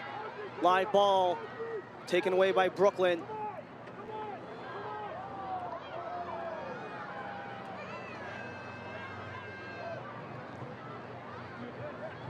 Carolina eventually win the possession back. Aguilera to center, too high, as Purcell will take away the goal kick. And we have another substitution upcoming for Jessica Silva with Tori Hansen coming in, the ex-UNC Tar Heel, in exchange for Samantha Kroger. This will be the 4th substitution made by Jessica Silva. We go back down towards the pitch. Anna Whitty has more on what's been happening in this one. Anna. Ford B. Hilton scored her first Super League goal, and after that goal went in the back of the net, head coach Phillip Pool went over to her parents on the sideline and celebrated with them as well. Hilton is a 19-year-old product who's going to NC State this fall, has been a part of this system since the season started. And I went up to B. Hilton's mom. She said this was just a proud mom moment. She was smiling ear to ear. Really fun to see that Academy product finally find the back of the net here for Carolina. Josie Studer took the penny off, potentially another substitution for Phillip Poole. That would be the 5th and final one, as this is up alive in the area. Strikeout there for Porter as the turnaround try for Breslin to break out, unsuccessful. And eventually Breslin on the second try, but only purple and orange in the way.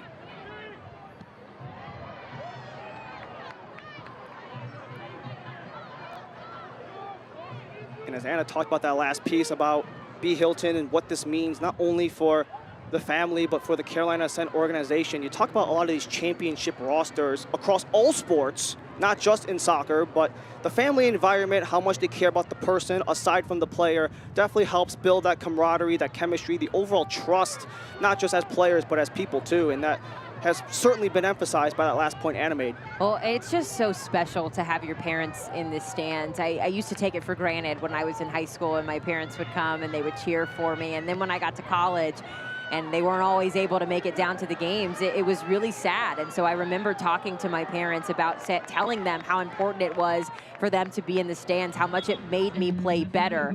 And so to have that moment with her parents and with her family, I can't wait to hear about the report of what mom and dad have to say whenever they get to talk to her after the game.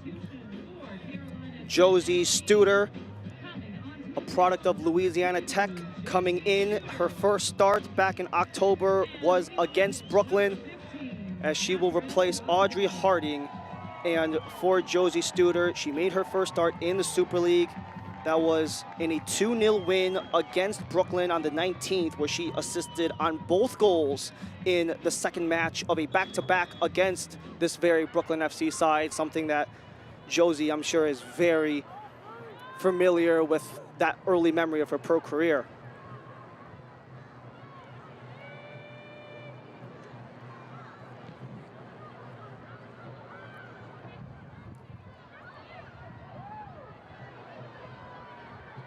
Centering for Gonzalez. Couldn't get any more out of that as Brooklyn dumps it out. Jenna Butler towards center circle. Tricoli wanted to elevate that one, but couldn't find the intended target. That was Sarepka, but it's all the way back towards the Brooklyn line as we have about a minute and a half to go in the regulation 90 before stoppage time commences. Tricoli plays it all the way back for Carolina. Long ball attempt on the far side. Josie Studer steps in, lays it back as that one had a little bit of a nick off the attempt by Gonzalez. And this will be another corner kick for Carolina. All Carolina corners are brought to you by Nucor, as Gonzalez gave it a swing there to force another threatening attack. The 5th goal was off of the corner for Hilton. We could see if maybe back-to-back corners can potentially strike gold for Carolina. And the offense here for Carolina just continues to ramp up, even in the 90th minute here. Stoppage time on the other side, and Carolina still looking to add to that score line. Carolina Ascent 10 shots on net to Brooklyn's 3 shots attempted. Kind of speaks to how Carolina has really put their stamp on this one, as Taylor Porter gives it a go again from the corner. Scramble in the area, no one gets it. Eventually, Brooklyn are able to find it, get it out of their penalty area. And this is laid across with Breslin stepping in. Breslin wanted to give a lane for Mackenzie George, but just not there.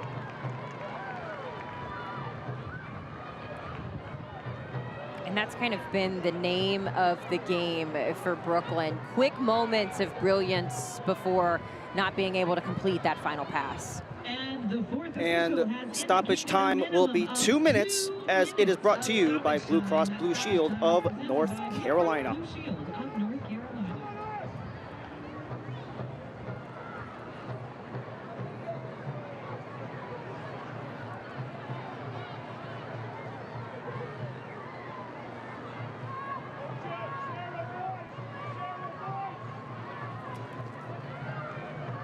Brooklyn just trying to maybe get something back as Garziano attempts to center.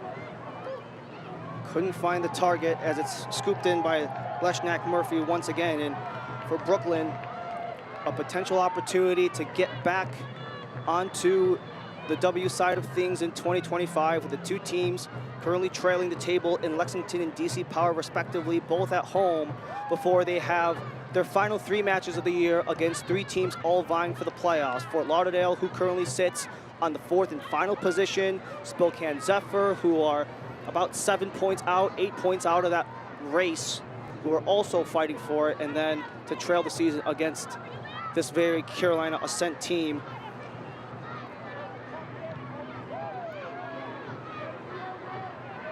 As this is settled down, Gonzalez plays it across, Sarepka to center, and that kisses the crossbar and out.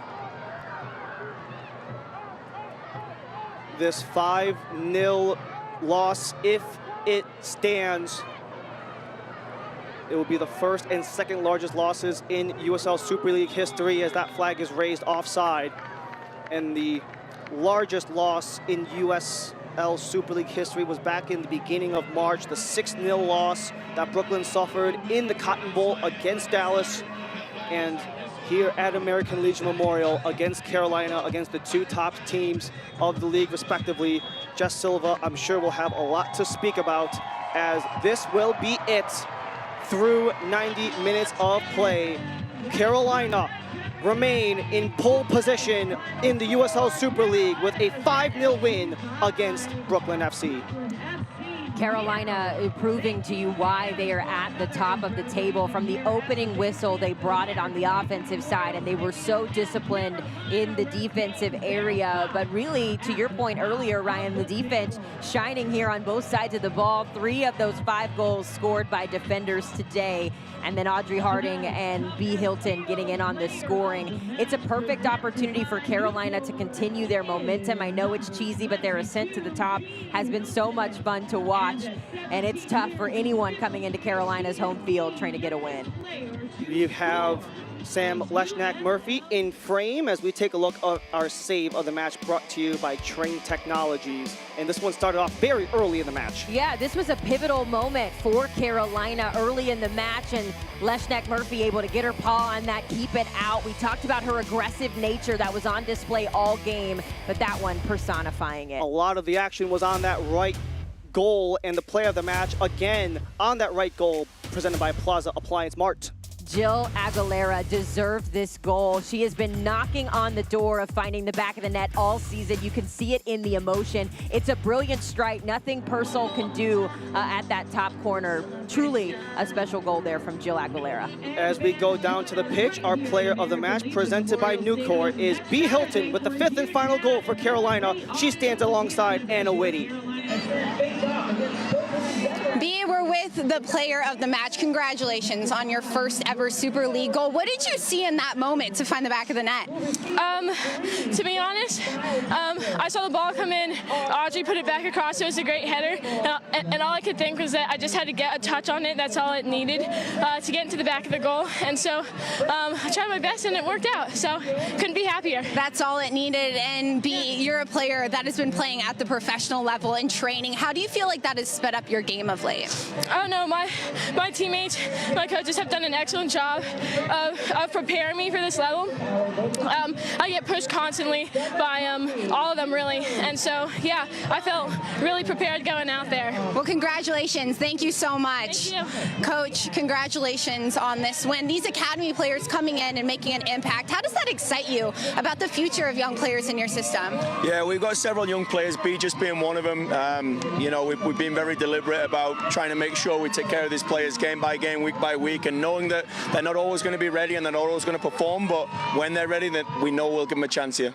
Your team is the first team in the Super League to 11 wins this season, and it took a while to finally find the back of the net, and it continued to go in this season. What changed in your attack to find those shots turning into goals? Honestly, it's a boring answer, and nothing changed. I think we've always been capable of this. We haven't necessarily just found that final pass or that final touch, but our players work incredibly hard. I've got to give them all the credit. They get to work, they hold each other highly accountable. So it's all about the players, and I'm glad there was some new goal scorers tonight to get that trend. 13 goals in the last 4 matches, no goals against you guys. Defensively, how has your structure just been so consistent in these last 4 games? It's a team effort, you know. Obviously, when you go on streaks like that, we talk about goalkeepers and centre backs. But if you look at Audrey Harden's defending, Mia Corbin, who was a little under the weather tonight, you look at the shift that her and Ellie put in.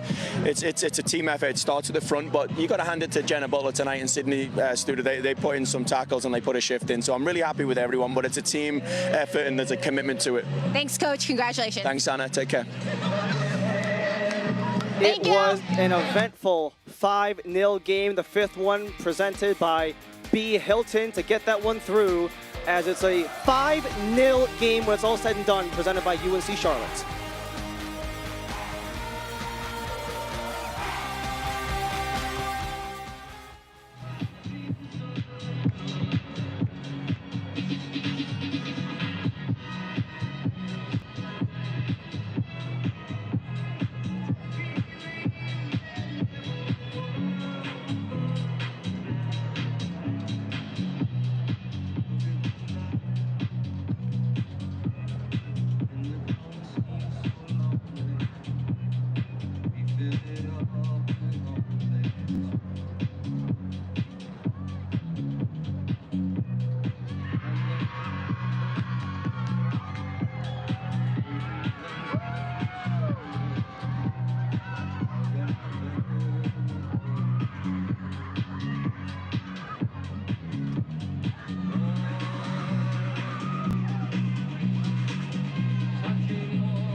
Returning to Charlotte one final time after a 5-0 dominating win for Carolina Ascent. That gives them 4 consecutive clean sheets by a combined goal differential of 13-0 across those 4 games. As we look at the highlights brought to you by Blue Cross Blue Shield of North Carolina.